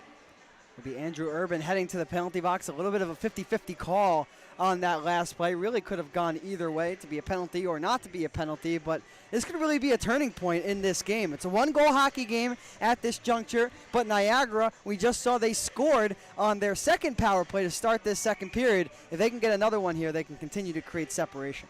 Tibor Seti Ducati going up against David Christopher in the battle of the 14s at center ice. Christopher comes away with that one. Connor Loft over to Tristan Tyfair. Tyfair has it at the top of the circle. Tyfair back down low for David Christopher. Christopher at the top of the circle, skating around, looking for an outlet pass. Still skating with it, and now goes below the goal line. Christopher gives it up to Tyfair. Tyfair to Loft. Loft one-timer gets deflected well wide up into the netting with 8:47 left in the period. 1:37 on the power play. He was looking for the tip from Anthony Thurston, and I think that he got it, just not in the direction they wanted that deflection to go. Just goes up and into the netting, but you got to like the mentality for Niagara, just swinging the puck along the wall, getting it back to the point, and sending the puck towards net, really simplifying things on the man advantage. Christopher against Wagner. Wagner just pushes it ahead off the faceoff, so it goes back into the neutral zone. Niagara has to reset on the power play. Canisius goes for the line change. Niagara ends up not before before the faceoff. Now it's the Purple Eagles skating with some speed, but Will Comney gets the puck, throwing it all the way down the ice with 8:25 remaining in the period. 1:15 on the power play for the Purple Eagles, who will have another rush attempt, starting with Connor Loft in the neutral zone. Loft over to Scott Person. Person well over to Thurston. Thurston doesn't get a shot off, so he'll remain at the near corner. Gives it back up to Christopher. Christopher skating down low, cross ice over to Person. Person to Loft. Loft back to Person at the far boards. Person skating in. David Christopher one-timer up in front, still rebound. No one there, and no goal. David Christopher takes the shot, and the net is off its moorings. David Christopher got a one-timer as Drolet was down. Hit the top of the net, but the goal was off its moorings. 7:59 left in the period. 49 seconds left on the power play. Wow, Canisius got away with one there. That was an absolutely incredible sequence of saves from Charles Drolet. It was the cross-ice pass for the one-timer from David Christopher. Great first save, but the second one off Anthony Thurston was even better. Drolet just got a toe on that one to keep it out of the net. And, of course, the net coming off its moorings, helping out the Canisius goaltender and team, for that matter. Niagara has the puck with 7:50 remaining in the period as Andrioli takes the puck on the near circle. Up to Schneidmiller. Back to Andrioli. Skating in, cross ice, looking for a one-timer shot. That one gets off the post, maybe, or off a stick, rather. It looked like a wooded sound. Daniel Smolka with the shot. Another shot just gets dribbled wide. Drolet. It looked like he was trying to reset instead with 7.5 to go in the period. 20 on the power play. Niagara still holding on. Robinson over to Person. Person over to Schneidmiller. Schneidmiller's shot goes wide. Now it's Austin Robinson. Robinson. Schneidmiller. Schneidmiller at the near circle. Schneidmiller to Robinson. Robinson to Schneidmiller. One-timer shot. Andrioli sticked away by Drolet. And that'll do it for the power play. Canisius kills another one. Now 7:05 remaining in the period, and they have possession. On that penalty kill for Canisius, no way, said Charles Drolet on a couple of those stops. Made the toe save and then kept a couple out thanks to his friend, the crossbar in the post. Shot deflected up in front. Didn't even touch Oxborough with 6:50 remaining in the period. Far boards Hanging on is Canisius. Shot gets deflected right in front of Oxborough. The original shot coming from Andrew Urban. Now Niagara has it at the end boards.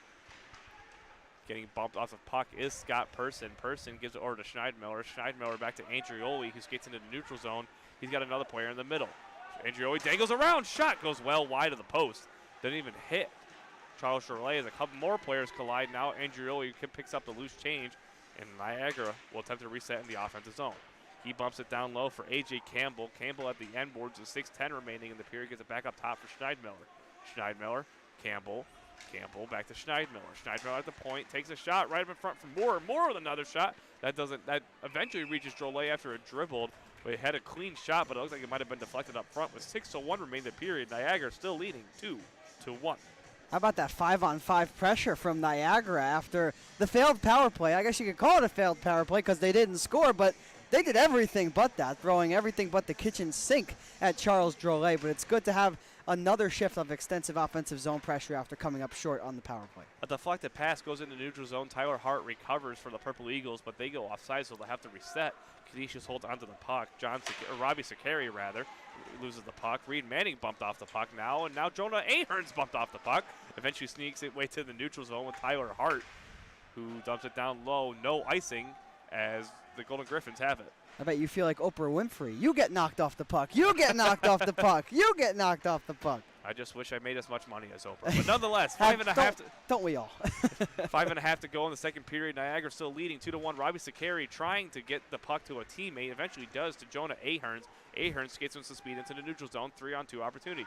Shot gets blocked away. That shot coming from Mason Versage. Now the Canisius still holds on. Yoakum almost gets it. Now Ahern just throws it to the far corner. 5:05 remaining in the period as the Purple Eagles try to break out, but Canisius takes away any clearing attempt taken by Jonah Aherns. Aherns shot blocker down and away by Bennett Oxborough. Another slap shot from him. He recovers at the end boards after Kyle Newdorf left it there for him. Right up in front, Kyle Newdorf wrapping around.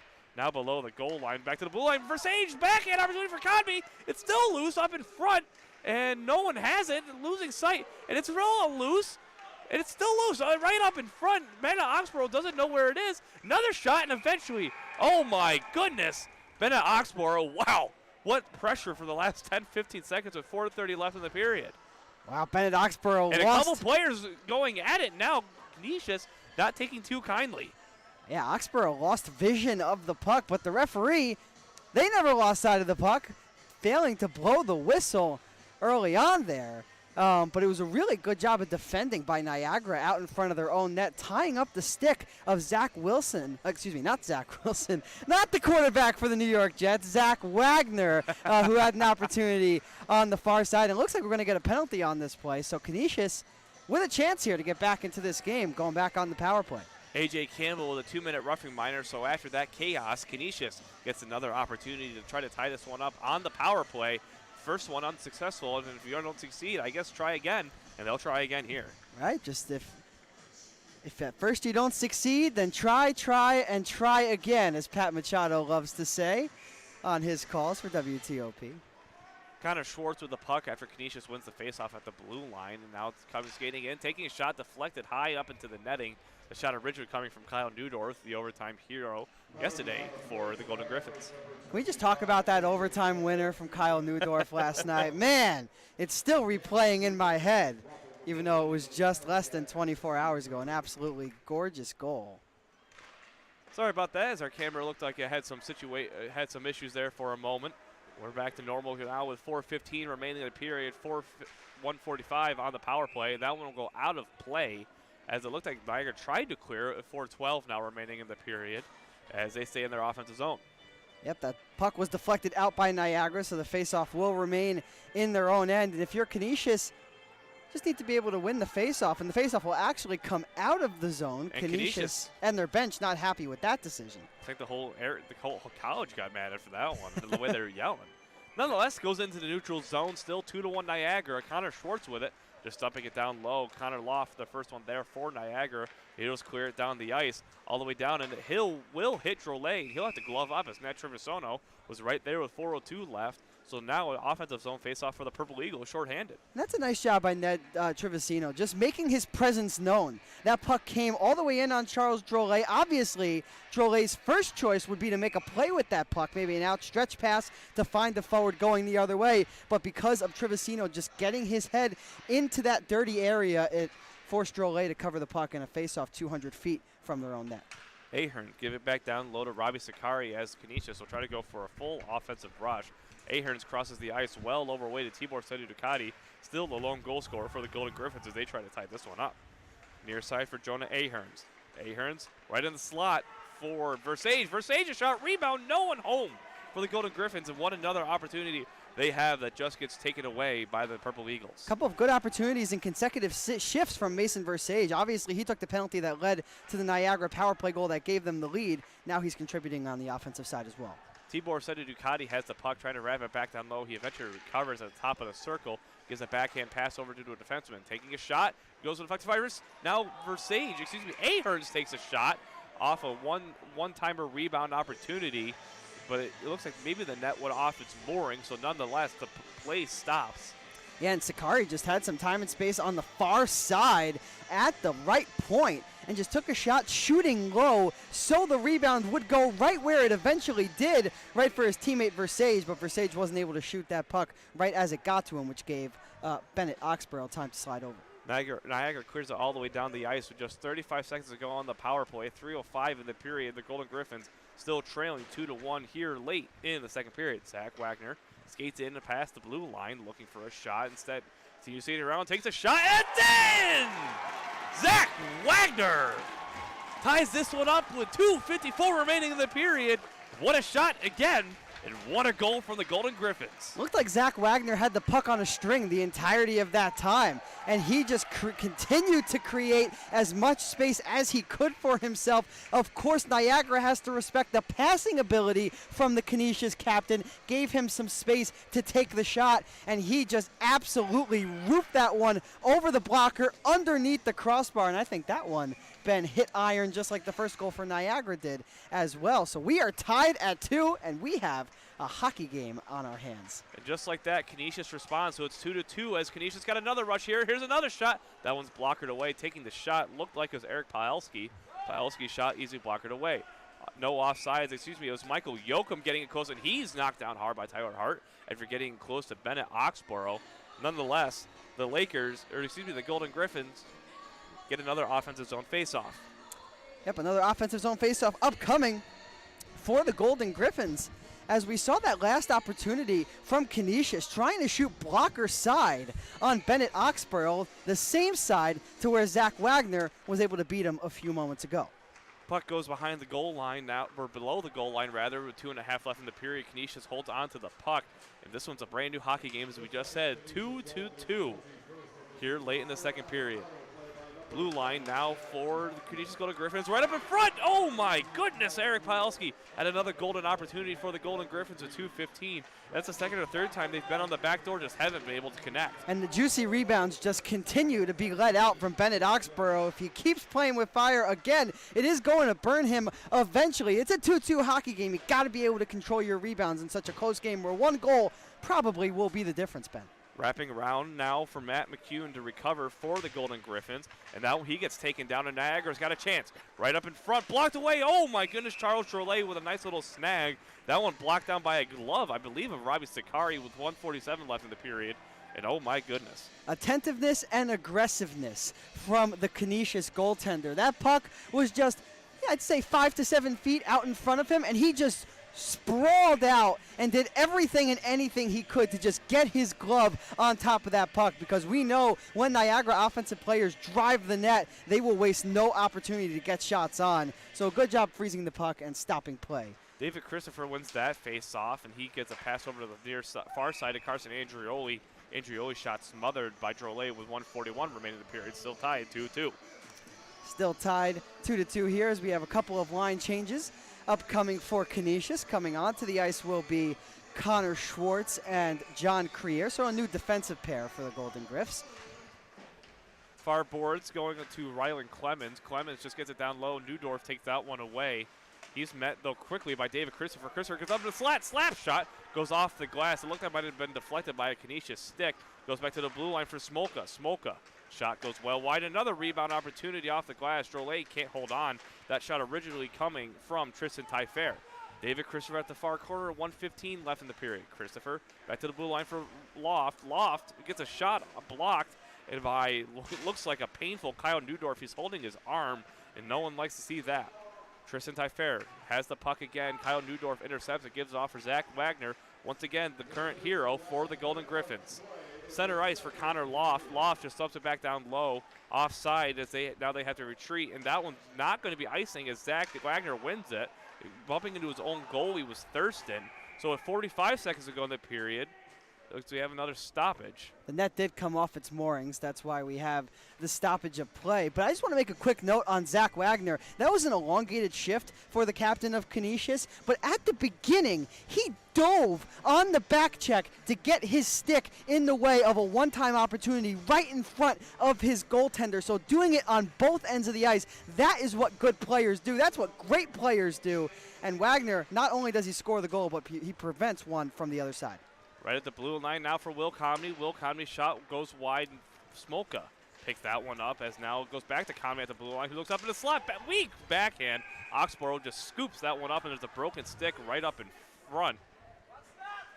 And it looks like it did look like the stick was Yoakum, slashed. It's Yoakum's stick who was complaining. No call on the play, however, and once again, another offensive zone faceoff for the Griffins, but they're pressuring at the moment. Yeah, they are pressuring at the moment, and Yoakum definitely did get his stick slashed right out of his hands. A couple of the fans right in front of us did want a call from the referee. They did not get their wish.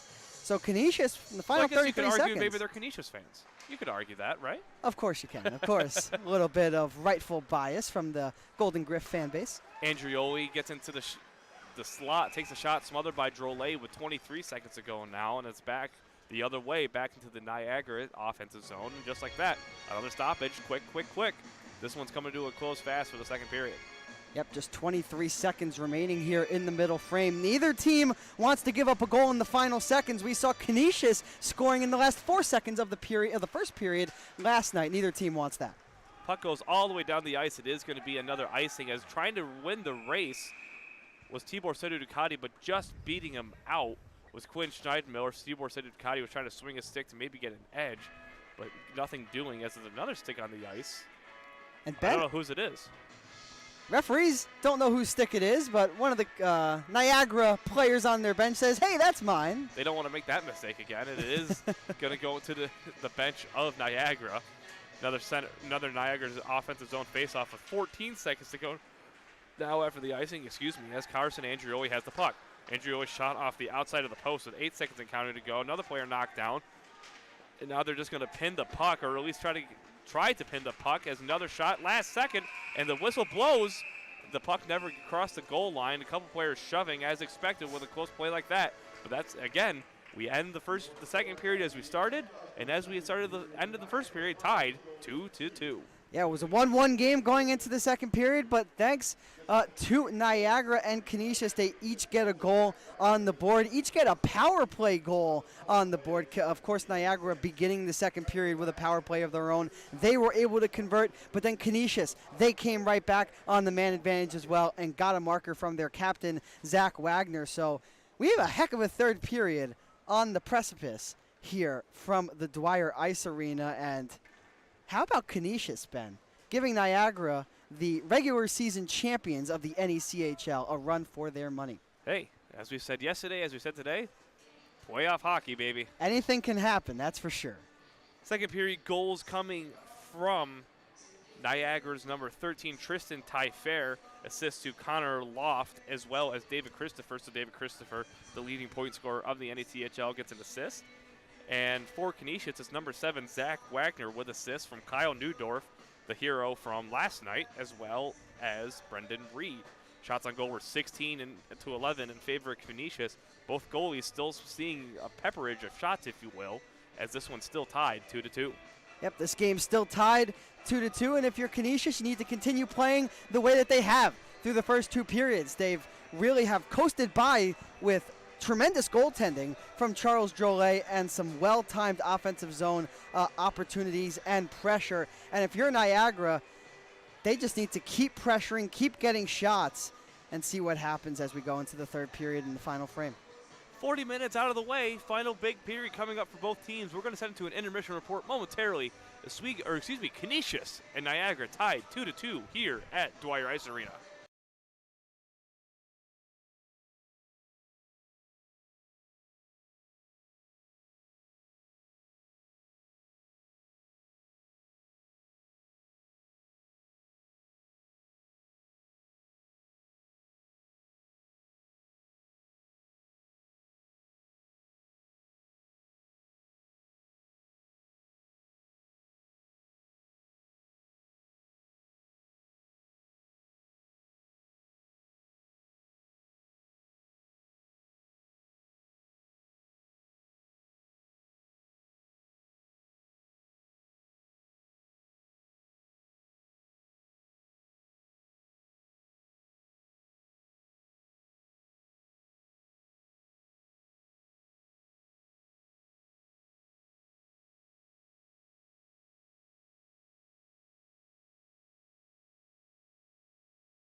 "40 minutes in the books here at the Dwyer Ice Arena in Niagara, New York, between the Niagara Purple Eagles and the Canisius College Golden Griffs.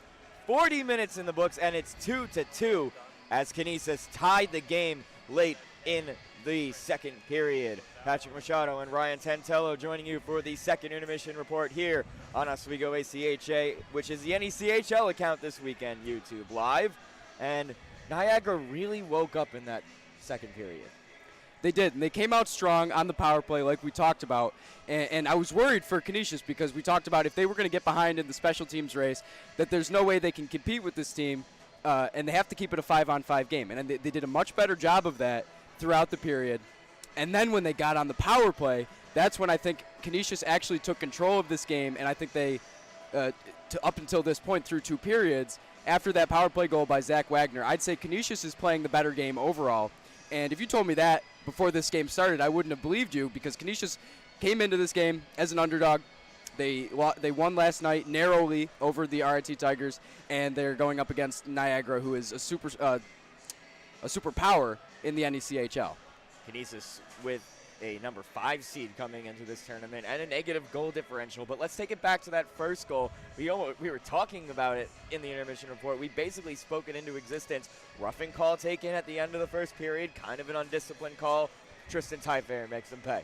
Absolutely, and when Niagara has the power play, they have the man advantage. There's so much space on the ice. These players are simply too skilled to be given that much space to pass the puck left to right, make the goaltender move, make the defense get out of position. And that shot, it just caught the goaltender off guard. He did not have enough time to react, and they got on the board for their second goal of the game. But keep going on that power play. I want to stick with that Niagara power play for a second, because we really saw them put their skills to show here. on their advantages, and they created some great opportunities. But is there some stuff that they think that they wish they had or left a little bit on the ice that they didn't get on the scoreboard?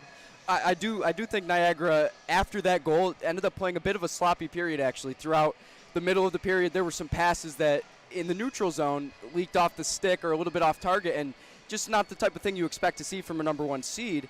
And then obviously the undisciplined penalty call leading to the Canisius power play. And Canisius, to me, after those first 2 minutes, and not even first 2 minutes, after that power play goal, very early in the period, from that point on, I think they played the better game. And the power play goals have been undisciplined calls, that the ones that the teams have been able to convert on. And the man for Canisius, probably the man of the tournament so far, if you ask me, Zack Wagner, ties it up. Absolutely. I'd say he's the number 1 reason they're in this tournament so far, and I'd like to see what both of these teams have in store for us in the third period. What a pretty goal by Zack. I want to talk about that goal again, because it was what a nice goal. Well, and we talked about the power play. When you give these great players so much room on the ice to skate around and find openings, and that's exactly what Zack Wagner did. He found an open spot, waited for the defense to give him an opening to shoot, and he just snuck it right in there, and that's great players make great plays in big stages. Bennett Oxborough, one of the best goaltenders in the entirety of the ACHA, and blessed for Niagara to have his services. He's been leaving a lot of rebounds out tonight, and I think Canisius has been really taking advantage of that, taking a look at, hey, he's giving up rebounds. Let's hop on them. Right. And we talked about this during the first intermission too, making him work, making him uncomfortable, get out of position, and have pucks in front of the net that could potentially end up as goals. And all it takes is one of those, and that could be the difference in the game. One rebound, one small mistake made by an excellent goaltender could be the difference between his team advancing and going home. And you talk about Canisius kind of rising to the occasion. What does Niagara have to do to get back in there? Well, I'd say for Niagara, number 1, for both these teams, number 1 is stay out of the penalty box. We've seen a power play goal by each of these teams so far, and especially in the third period, you do not want to hurt your team in such a way by getting a penalty. And besides that, I think just the team that is more disciplined, better passing, crisper passing, and more physical is gonna come out on top. Canisius still forcing those turnovers. Is it structure that Niagara has to continue to work on to get those turnovers minimized? I'd say so, and I like the way Niagara move the puck when they're in the offensive zone, but I believe in the neutral zone when they're trying to get on the attack, they sometimes just are, I don't know what you'd want to say, but sometimes they're a little reluctant to sort of dump the puck in and chase after it, perhaps looking more for some precise passing, some highlight reel plays, but that is not necessarily going to get it done in playoff hockey. You have to grind it out, and I think so far Canisius has done more grinding this game. And we talked about what Niagara should do. We talked about what Canisius is doing well. What do they need to do in these final 20 minutes to punch their ticket to the Memorial Cup final? Well, besides score more goals than the opponent, I think give the puck to Zack Wagner. I think whoever the star players for both teams, we know both these teams have star players. Christopher for Niagara, Wagner for Canisius. I think whatever star player gets the opportunity to make a play for their team, whoever gets that opportunity first is going to win this game. I think it's up in the air. Thanks a lot, Ryan. We'll see you Absolutely. again for post-game. This is the second intermission report here on Oswego ACHA YouTube Live. Coming up in about 3 minutes, Ben Grieco and Liam Gotimer rejoin you on the call. This is Oswego ACHA YouTube Live, third period coming up.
What a third period we're about to witness here at Dwyer Ice Arena. Canisius, the number 5 team, and Niagara, the number 1 team, tied at 2 apiece heading into the regulation period.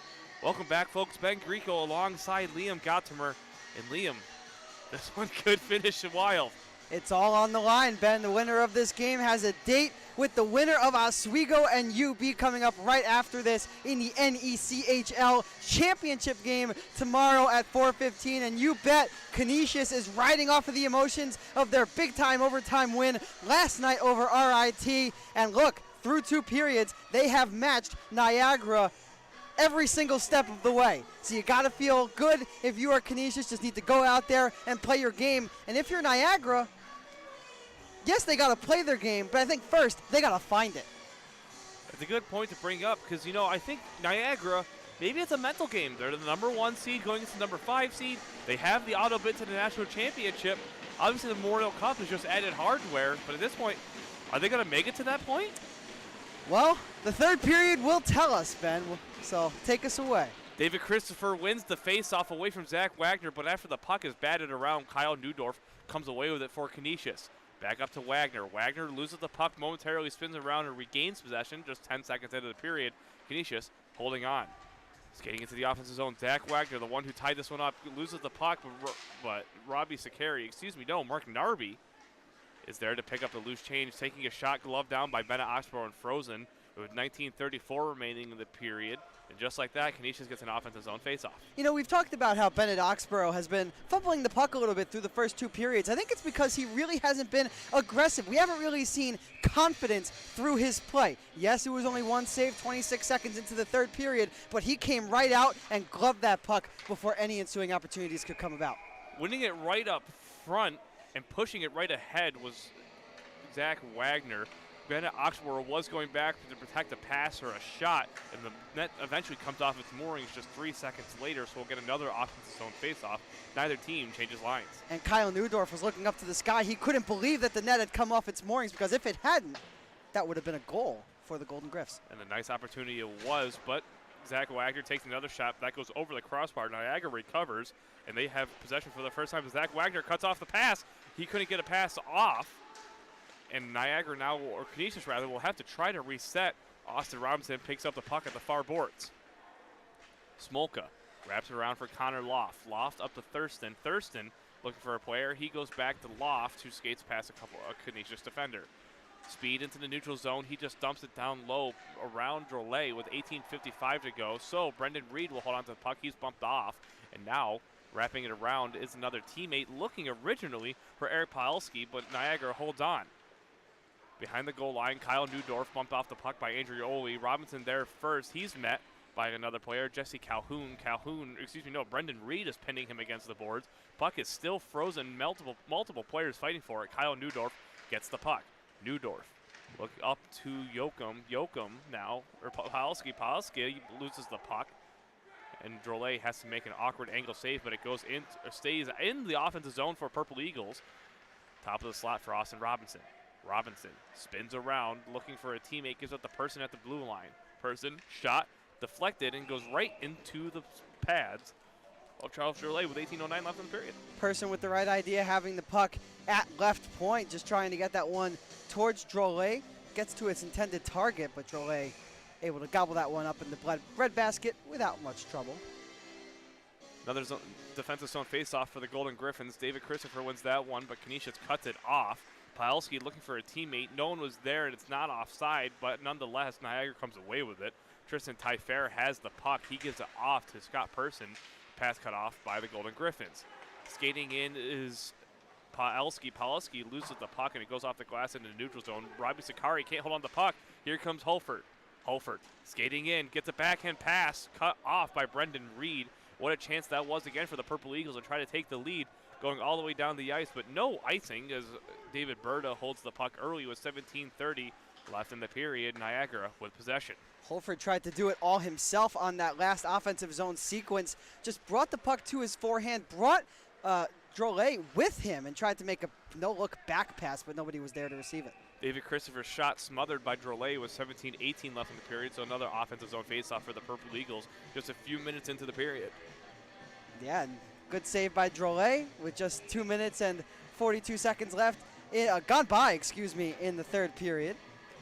As Niagara just looking to win this draw and get one on net, but David Berta jumps up high and gloves it down to himself. Eventually gets it to a teammate, but the teammate misses it. That teammate being Chad Moore. Canisius trying to clear it out. Niagara holding on for pressure-wise. Yoakum loses an edge as he was trying to get the puck. 17 minutes to go here in regulation. Tied 2-2. Chad Moore with the puck. Gets it down low. Another shot for Campbell. Campbell shot patted and sticked away by Drolet. That one goes into the end boards. And now clearing it all the way down the ice is Yoakum. No, it is not going to be icing as David Berto is right there. So Niagara slowly trying to chip away at this one, trying to get Canisius off guard. Now here comes Canisius with some potential offense. Right up in the slot, backhand opportunity, goes well wide. That shot coming from Aherns after the little bit of a backhand pass. Canisius with their little threat of offense there. Now another pass cut off by the Golden Griffins. Jonah Aherns didn't miss by much on that backhand. He was wide open in the slot. Another shot, that one goes high over the crossbar. That shot coming from Will Conmey, who skated over the neutral, skated over the blue line with Jonah Aherns to his middle, into his side. That one goes all the way down, and that one is not going to be icing as David Berta holds onto the puck. Wrapping around, looking up all the way for Thurston. That one's tipped, so it's going to not again be no icing as Niagara holds onto the puck. Right up in front. Shot gets through someone, but it hits the end boards instead. That shot coming from a Niagara forward, and it goes into the neutral zone. A bad pass from Loft. So Niagara goes offside, and they'll have to retreat. Drolet comes out to try to stop the puck. Now goes on the stick of McCune. McCune's pass deflected, McCune's pass gets dumped into the neutral zone. Niagara recovers. 15 and a half to go in the period as Niagara attempts to get the puck loose. Canisius holds on into the neutral zone, gloved down by Dan Smolka just ahead of the blue line instead. And now goes in the neutral zone for real this time with Connor Loft holding on. Niagara not doing much, but just keeping pressure on Canisius. Canisius keeps it offside gets it offside just by a hair rather. It looked like it was on the blue line, but instead Niagara will have to will get the puck and will go up with some speed. Loft skating in. Loft looking for a pass, but it's right up in front. Canisius recovers the puck. Goes over to the far corner now, taken away by Connor Schwartz. And the way that Canisius has defended in front of their own cage so far in this game has just been straight up impeccable, making life, I wouldn't say easy for Drolet, but a little bit easier than it has been in the last couple games. Shot from the blue line, never even saw Drolet, so Canisius gets the puck back. Someone getting thrown in the boards, no interference call. Canisius wanted one, maybe or boarding call rather. I don't know which they wanted, but nonetheless, coach is not happy. Ned Trevisono dumps it down low for Damon Thierra. Thierra holds on, stripped away by Canisius. Zack Wagner chasing after along with Scott Person. Person wraps it down low again for Manning. Manning pinned to the boards by John Cryer. Cryer loses the puck, taken away by Damon Thierra. Thierra's shot doesn't even hit Drolet. He goes into neutral zone for Thierra, back to Person, who to retreat. Person up to Trevisono. Trevisono wraps it down low. Skating after it's John Cryer. Cryer and Manning go at it a little bit, fighting for the puck. Manning still pinning Cryer along the boards. Cryer still keeping it at the boards with 13:50 left in the period. Eventually it pops out, and Person is the one with the puck. Bad pass, or actually good pass, but couldn't be controlled by Rylan Clemens. Clemens has to go back in the neutral zone for it, and now here comes Tristan Tyfair. Tyfair to Person. Person's shot goes off. Drolet goes straight up and straight back down. No one knew where it was. Didn't hit any netting. Canisius clears that one out into the neutral zone, and it is offside, and Steinmiller touches up, and wow, that was a close one. Yeah, it was a little bit of a wild sequence right there. We saw Scott Person have an opportunity. That one just went off of the stick of Drolet, hopped all the way airborne, and dropped right in front of the goal mouth, but unable to get anything on that was Niagara. And Ben, I was going to say before, we had such a long, extensive offensive zone shift for the Purple Eagles. How do you neutralize a star player like Zack Wagner if you are Niagara? Make him play in his own end. Zack Wagner was forced to defend for 2.5 minutes on that last shift. Canisius still playing great defense as David Christopher tries to get through. Stopping him as a Canisius defender, that defender being Mark Narby, but Niagara still holds on. Clemens with the puck gives it off to Tyfair. Tyfair with a shot. That one gets blockered away by Drolet with 12:55 remaining in the period. Wrapping around now for David Berta. Berta Back down low, looking for a teammate. Instead, it's taken away by the Golden Griffins, who finally get it in neutral zone. So he's bumped off the puck. They wanted interference. Referees say no, rather. Niagara gets a free possession right up in front. A rebound is a goal! And Niagara has taken the lead, and Ben, it was just a matter of time. They just kept pressing and pressing and pressing, and eventually they got one on Drolet. They were able to pick up a rebound opportunity, and it's Tristan Tallier with his second goal of the game to break the ice, give Niagara a 3-2 lead. Tristan Tyfair gets the goal with 12:37 remaining in the period off a little bit of a one-timer as Drolet was down. And all of a sudden, Canisius is going to need to respond pretty quick if they want to stay in this one to try to take the lead. 3-2 Niagara. Niagara wins the faceoff now with Smolka. Smolka over to Loft. Loft back to Smolka on the defensive zone. Gets it up to Campbell. Campbell just tips it down low, so it's going to not be icing. Matt McCune wraps it around for Robbie Sakari. Sakari into the neutral zone. And Will Conley just deflects that one down. Loft recovers the puck. Yep, and good job recovering the puck. If you're Niagara, just sending that one all the way down as Drolet will go to play it on his backhand. And the puck will go all the way around the net. Net comes off its mooring, so we will have a whistle that will stop play with 11 minutes and 59 seconds. Ben, you doing all right next to me? I'm all right. That was, I don't know if I swallowed weird or what. All of a sudden, my throat just kind of shut down for there for a second. Sometimes it happens, you know. Human error. Throat just gives out on you. We do have some water bottles right in front of you if you need it. But yeah, if you're Canisius, they've been able to respond every single time Niagara has put one on the board. We'll see if they're able to do the same. Now here's Jonah Ahern's. Ahern's looking for Conmee. Conmee pushed off the puck. Campbell gets a pass now over to Moore. Moore's shot gloved down by Drolet with 11:43 remaining in the period. Still 3-2 Purple Eagles.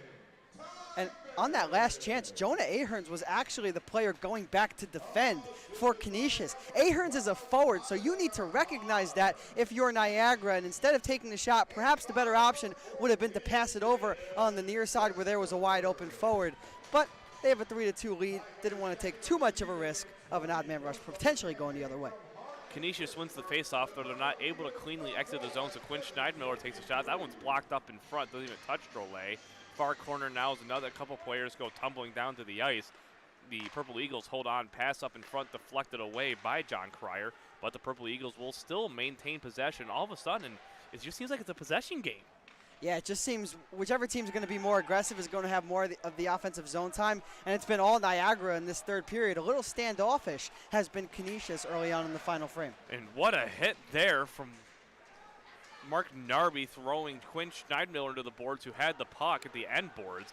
They don't get the puck, so Niagara, however, will get a free rush out of it, maintaining possession once again. Scott Person at the blue line. Person, shot. That one goes wide. It looked like it went off the stick weird or deflected, but nonetheless goes to the side with 10:45 to go. Canisius still trying to get some offensive zone time to try to tie this one up, and here's a chance once again for Zack Wagner. He's already got one. Wagner skating in, weak shot, easily sticked away by Oxborough. He couldn't dangle around like he did last night. Yeah, that was nice gap control by David Berta on defense for Niagara, not allowing Wagner to cut towards the middle. All he was able to do was bring the puck from his backhand to his forehand all in one motion. But as you alluded to, Ben, a weak opportunity that was easily sticked aside by Bennett Oxborough. Zack Wagner, taking a weird angle shot, goes up to the blue line. Another shot from a defender gets blocked up front, so Niagara will quickly recover and get it into neutral zone for Trevisono. Trevisono deflects it up, no icing as Trevisono's bumped off the puck. Pretty awkward angle from an awkward angle by Matt McCune. Now Canisius slap shot from Niagara instead, but it's blocked up front. Canisius holds onto the puck just out of reach ahead of Tibor Sedu Ducati, who has the Golden Griffins' first goal of the night. Coming in with some speed was Damon Thierra looking for Manning, and that's going to be a penalty against Golden Griffins. Matt McCune throws the player into the board. Cholet smothers the puck. And now there's some shoving. Reed Manning, Robbie Sakari, Trevisono. Everyone's getting involved, and it's going to be a penalty against the Golden Griffins. And it looks like it might be Zack Wagner. It won't be Zack Wagner. It'll be Matt McCune going to the penalty box for Canisius. I'm going to guess it's boarding. It probably will be a boarding penalty, and that's just a poorly timed call. It's going to be elbowing, actually. It's going to be an elbowing call on Matt McCune. And now, Look, you know, you don't like to determine the game referee-wise, but at the same time, that's a play you got to call. it is a play you got to call. It could very well ice the game, as one goal on either side is going to be absolutely crucial. And now the an result. unsportsmanlike conduct going against the Golden Griffins. So another player's going to go into the box. Coach is questioning. And if you're the Golden Griffins going down 5-on-3, down 3-2, And it will be that's Zack, not what you want. Yep, and it will be Zack Wagner who will go into the box to serve that. There are still 4 Golden Griffs on the ice here. So as the referees try to get things situated, And it looks like waiting for the official announcement. it might be a 10-minute misconduct unless the referee just hasn't or the scorekeeper hasn't thrown it on the board yet. As it is going to be 5-on-4 for the time being with 9:37 remaining in the period. We are trying to figure out Zack Wagner's official call. Yeah, definitely. As coaches are questioning. The referees are having a conversation with the Canisius bench right now. And now one of the referees calling another player from Canisius to the penalty box. Three's a party and whatnot. And now I'm even more confused as to what the penalties are. And now all penalties have been cleared off for Canisius. So Ryan Tantello, who was here during the intermission, who is actually down in the scorekeeper's box, we'll get a message from him shortly saying what the actual calls were. So we'll give him time to figure it out, though. Yeah, he definitely has his hands full with nearly half of the Canisius roster in the penalty box here. Some players getting switched out, some players going in. Still 4 penalty killers on the ice. And now they are going to put 4 minutes of penalty time on the clock. So it will not be a 5-on-3 for Niagara. Instead, it will be a double minor on Canisius. So 4 minutes of power play time. But there's still 3 players in the box. That I'm a little confused about. But with that said, a 4-minute power play, if they score in the first 2 minutes, they have another 2-minute power play opportunity just in case. As we're just waiting on the face-off here. With 9:37 remaining in regulation, we'll see if Canisius can kill off this 4-minute double minor penalty. Taking a shot is Niagara from the blue line. That was Connor Loft, but it's blocked up in front. As this one's going to be a long penalty for Canisius to try to kill, and maybe they might have to try to get a shorthanded goal to be able to effectively fight this one up. Another rebound opportunity. Cholet has that one and in. More shoving coming along. And now you got to be careful about one thing. You got to be careful with tensions flaring. You got to be careful that you don't get stupid, for the lack of a better phrase. Right, and penalty killing can certainly change momentum in a game, Ben. So, like you said, as dire as things look right now with 3 minutes and 47 seconds of penalty killing time for Canisius, if they're able to kill this off, they're still only down a goal, and the momentum will clearly be on their side as a result if that comes to fruition. Back into the neutral zone now, and Niagara will hold on. Will Comedy skating after the puck, but the Purple Eagles hold on. Ty Fair gets it up to David Christopher, who skates in. He gets around one player, leaves a backhand pass off for Thurston. Thurston can't get a pass off as he's bumped off the puck, leaves it eventually. And now back to the blue line for Connor Loft. Loft skating around, gets it over to Clemens. Clemens down low to Christopher. Christopher back to Loft. Loft, far side now over to Ty Fair. Ty Fair, Loft, shot, goes well wide off the glass, and it goes back to Ty Fair. Blue line for Loft over to Clemens. Clemens looking to get around a player now. Now it's back to the blue line for Loft. Loft, as we hear Ryan Burgess, the PA announcer, slowly announce, we'll get those to you in the next stoppage, just to clarify everything. With 8:14 left in the period, 2:35 left on the power play for the Purple Eagles. Loft, shot blocked up in front. Canisius gets it clear, and real quick, well, we have a moment, I suppose, with 8 minutes left. So Matt McCune gets a 4-minute elbow for elbowing and slashing, so a double minor. A 10-minute misconduct for Zack Wagner and a 10-minute misconduct for Michael Yoakum. And that is absolutely huge, that 10-minute misconduct to both Yoakum and Wagner, 2 of the biggest goal scorers for Canisius. So even if they're able to kill off this penalty, they're going to be without their leading goal scorer and captain. Canisius throws it all the way down the ice, and the 10-minute misconduct takes them well past regulation as well if the Canisius ties this one up, as you said. So they will be without them for the rest of the regulation at least, and if they tie it up, who knows? Canisius clears it all the way down the ice with 1:50 again remaining in the period. Bennett Oxborough now Wrapping it around the end boards for Quinn Schneidmiller as Oxborough goes down. I don't think he was bumped into. He just went and lost an edge. He just wanted to do his best Dominic Hasek impression. Carson Andrioli loses the puck. Holding on is Canisius. They can't clear it out after Kyle Newdorf fanned on the backhand clear. Still being pressured is Andrioli, this time by Tibor Sedu Ducati. Over to Person. Person, slap shot, and it's a goal! Quinn Schneidmiller makes it 4-2. Power play over.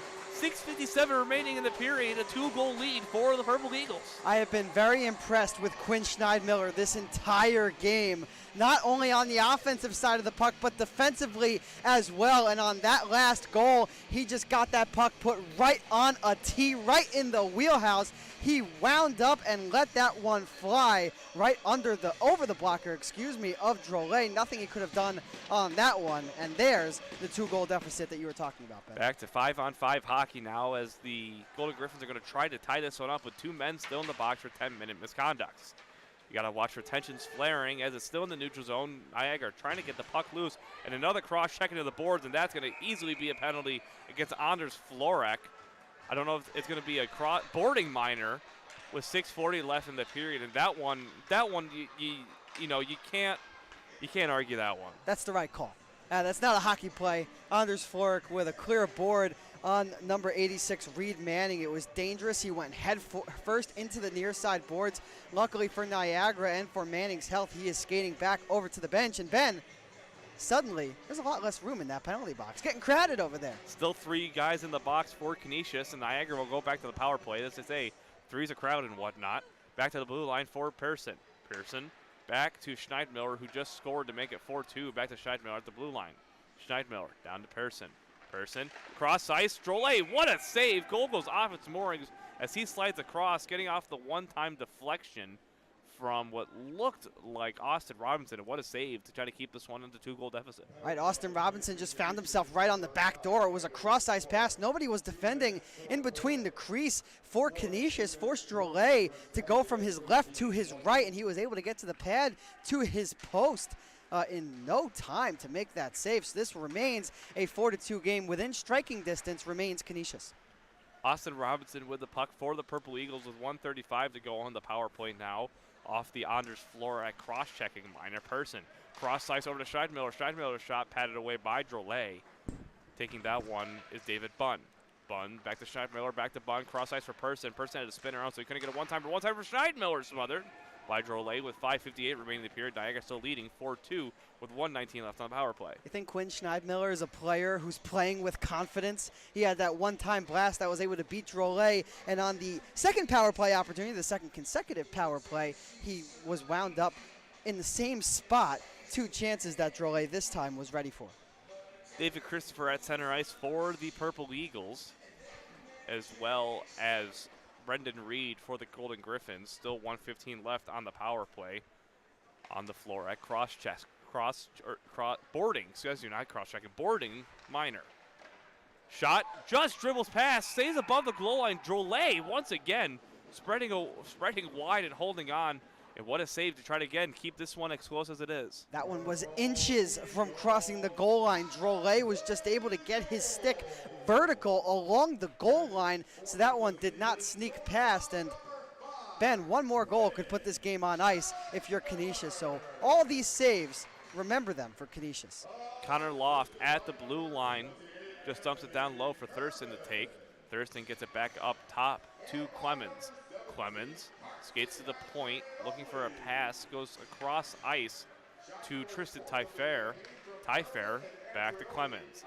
Clemens back to Tyfair at the point. Tyfair skating around, gives it back to Clemens. Clemens slap shot, deflection pass, slap pass.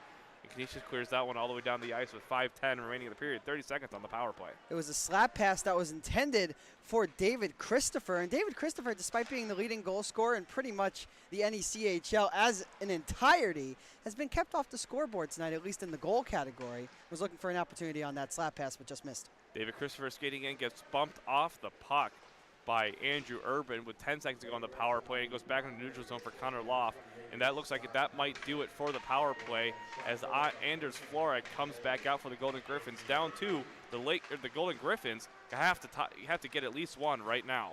They got to start playing with aggressiveness, start taking some chances. You know, if there's some odd man rushes the other way, you can live with that because Charles Drolet has been pretty good between the pipes in this game despite giving up 4 goals. It's time to be aggressive. It's time to make some plays that you wouldn't have otherwise in a playoff type magnitude like this one. Icing goes against the Golden Griffins with 4.5 left in the period now. And still up by 2, both teams back to even strength. Taking a weird angle shot, but going well wide is Zachary Hausman wrapping around, and now goes into the defensive zone for Berta. Berta misses the puck, so it's an Oxborough who will just hold it for him. Canisius pressuring, trying to get this at least within 1 to come within striking distance. Excuse me, once again, my goodness. Eric Palowski with the puck, gets it right up in front. Slap shot opportunity, shot coming from Sakari. That one's blocked by the stick of Trevisono. Dumping it back down low, or attempting to, is Andrew Urban, but it goes into the neutral zone.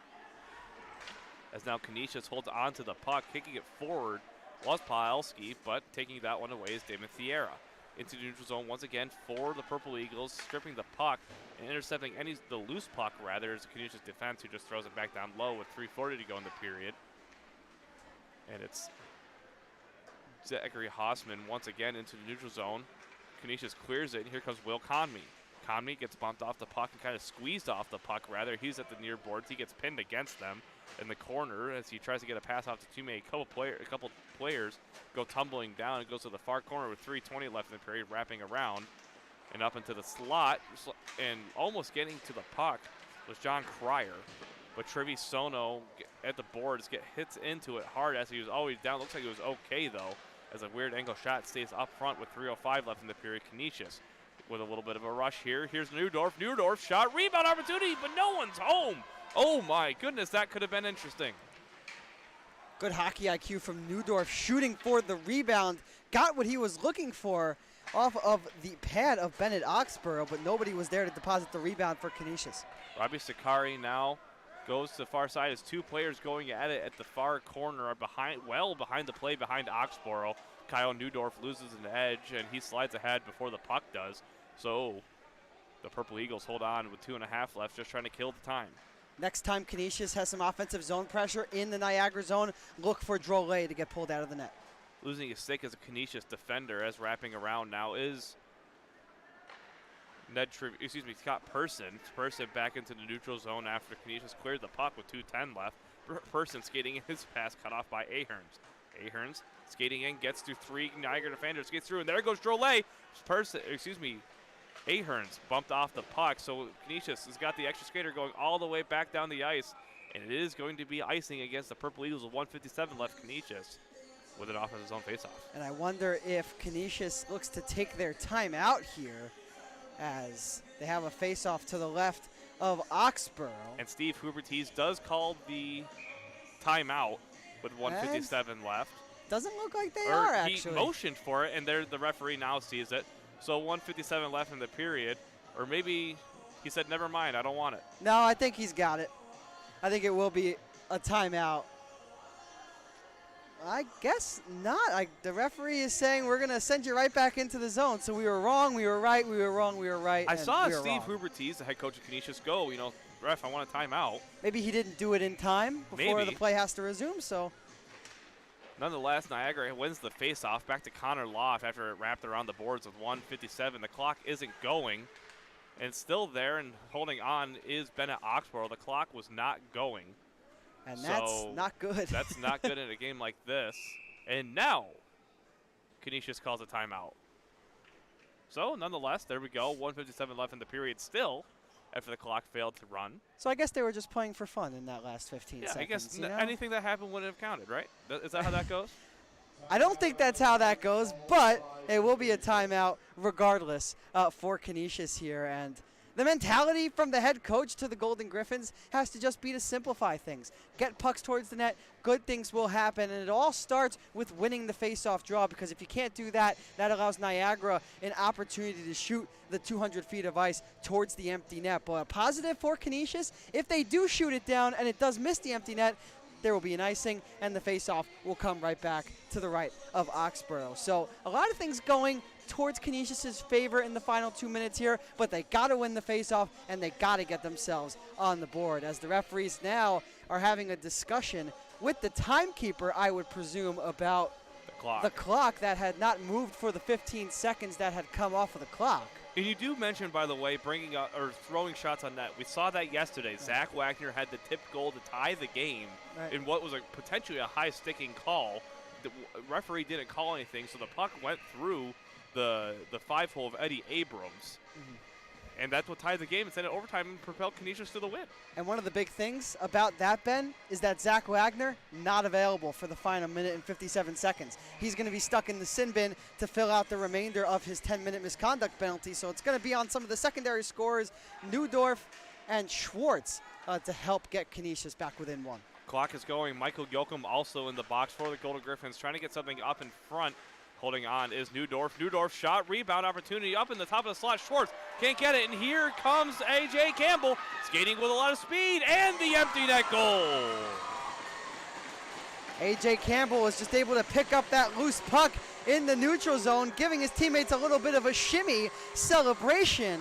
As you could just see Connor Schwartz, he was unable to keep that puck in at the blue line. And once he knew he was beat, he knew that Campbell, all he had to do was just skate himself right towards the empty net and put this game on ice. Got to be hard for Canisius. They fought the good fight for the first 58 minutes and 23 seconds of regulation, but they are going to come up short in their efforts, but not for a lack of trying. Between last night's game against RIT and so far in this one, they really performed really well, as we see Jonah Aherns break his stick and throw his stick in frustration. Don't like to see that, and it is going to be a penalty on the Golden Griffs, and it's going to be unsportsmanlike conduct, and rightfully so, Ben. 1:17 left in the period, and you got to assume, at least after the empty net goal, and now that Niagara's going on to the power play once again, this one's just about all but over. It's all but over with 1:17 remaining. Jonah Aherns, that's not something that you like to do.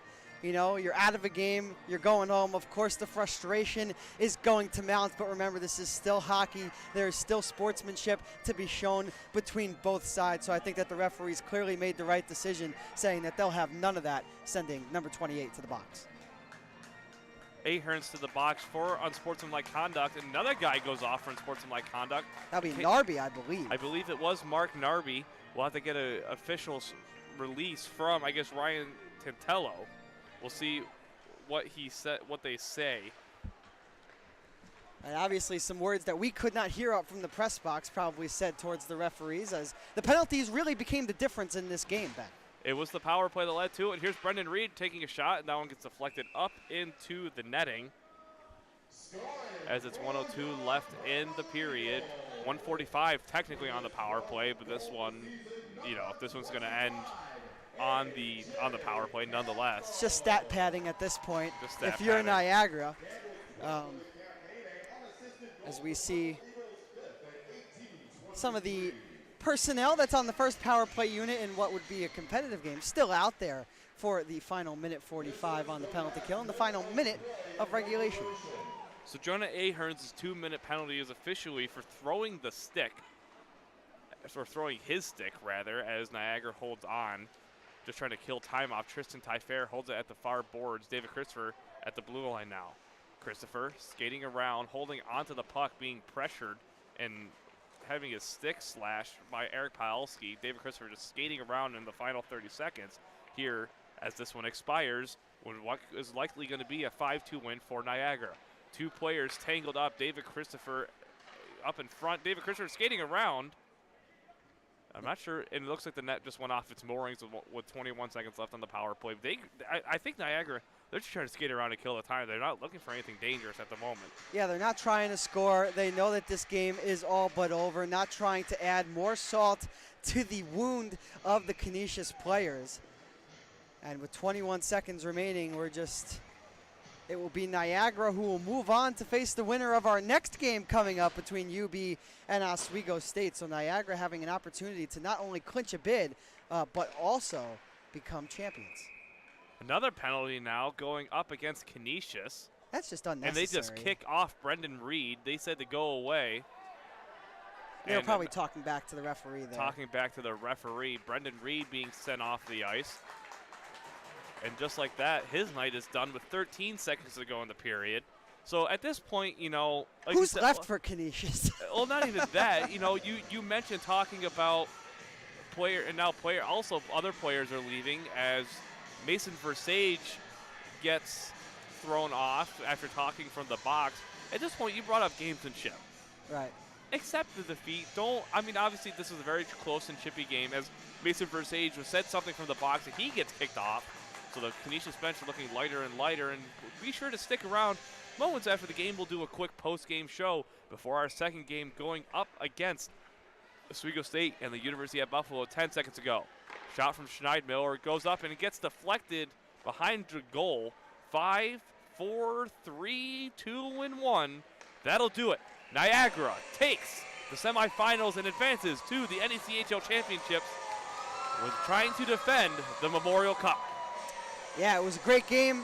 On both sides, Canisius played a really solid 40 minutes, but the discipline got out of hand come the final frame, and that ended up being the difference in this game. We see a lot of sad Canisius players. Again, the emotions riding high over last night's game, and now just coming right down, losing this game in the third period. A game that they really were in for a majority of it, but at the end of the day, Ben, you talk about the gamesmanship, shaking hands, a tradition in hockey.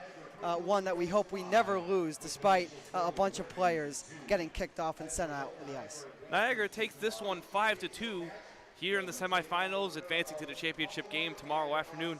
We'll be back momentarily here for a quick post-game show before wrapping up before the second semifinal game here at Dwyer Ice Arena.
we are. Now, My fault. Oh, that's a little loud. Welcome to the post-game show here on Oswego State ACHA. And Niagara, the home team, is moving on to the NECHL Memorial Cup Final. As we join you for the post-game show once again, Liam Gotimer. Brian, forgot your last name. Tantello. I see I did it to both of you this time. It was a crazy third period. What can I say? The Niagara Purple Eagles take this by a score of 5-2, and you pretty much, we've speak a lot of things into existence today because it was the discipline that caught Canisius off guard and lost them this game. Yeah, it was a 2-2 game heading into the third period. It was really anybody's game, and we saw the penalties really take a stranglehold over the result. And, you know, a couple of undisciplined penalties, you know, a couple of calls that maybe shouldn't have been that led to some power play opportunities. And once this game became 3-2 and then 4-2, you can kind of see the writing on the wall that the result was going to be as it was. Yeah, and you can blame Canisius a little bit for what happened. Obviously, the penalties got out of control, and they were a bit of an issue throughout the game for them. But I don't think we can let our officials totally skate by after this. I was told in the box by the Canisius players that the officials said early in this game that they didn't want calls to be a deciding factor. They let a few things go early in this game. And then in the third period, Canisius gets hit with 30 penalty minutes, including 2 10-minute misconducts. One of those to Zack Wagner, arguably the best player on the ice tonight, totally took the life out of this team and handed Niagara the victory. Yeah, certainly. And it's a narrative that was kind of building all game, especially for the Canisius side. Canisius upset with a few of the calls, whether that would be icings, not even penalties even. But they were put on notice since the beginning of the first period. Stayed out of the game for the most part, the referees. But there were some interference calls that were missed on Niagara, as one of our other members that was here this weekend, Chris Brewster, was telling me about. And then you have that big hit in the corner. And let's make one thing clear. That's 100% a penalty. We're by no means criticizing the officials for calling that penalty. But I think you have to keep things even, and you have to set a level of consistency. Canisius didn't think that level of consistency was being set, and referees getting upset about it, and finally they had enough. But like, it's the star player. We knew going into this game how consequential Zack Wagner was, and of course he's the captain. He's going to be involved in those conversations anyway, and you have to stick up for your team if you feel like it's not fair, and just blew up in their faces, and that happens sometimes. You know, it's just a little bit hypocritical because, as Ryan was talking about, if the message sent from the referees to the Canisius players to both sides in the first period was, okay, we're not going to call this, you know, exactly by the book. It's a playoff type game. We're going to let some things slide. Fine, if that's how you want to call the game, that's totally okay. But once the third period comes and the game is truly on the line and you have a Canisius team who is really not at the level of the Niagara Purple Eagles, and they are close and they are in the game, that is just deteriorating to just call penalties after penalties. And I love how you mentioned Zack Wagner, because he's the heart and soul of this Golden Griffins team. He's the captain, and he just stood up for his teammates. And what did he get for it? A 10-minute misconduct, and he wasn't able to play for the last 10 minutes of the period. Does the game play out a little bit differently if Zack Wagner and Michael Yoakum are on the ice? Maybe it does, and I think that's why they were really upset. And we saw that continue on towards the end of regulation when we saw a multitude of players get ejected from this one. But this by no means. Let's move away from the whole officiating conversation for a second, because as we all know, you can build a fortune up over years, but it only takes a couple of minutes to lose it all. And Niagara, the deserving winners coming out of this game.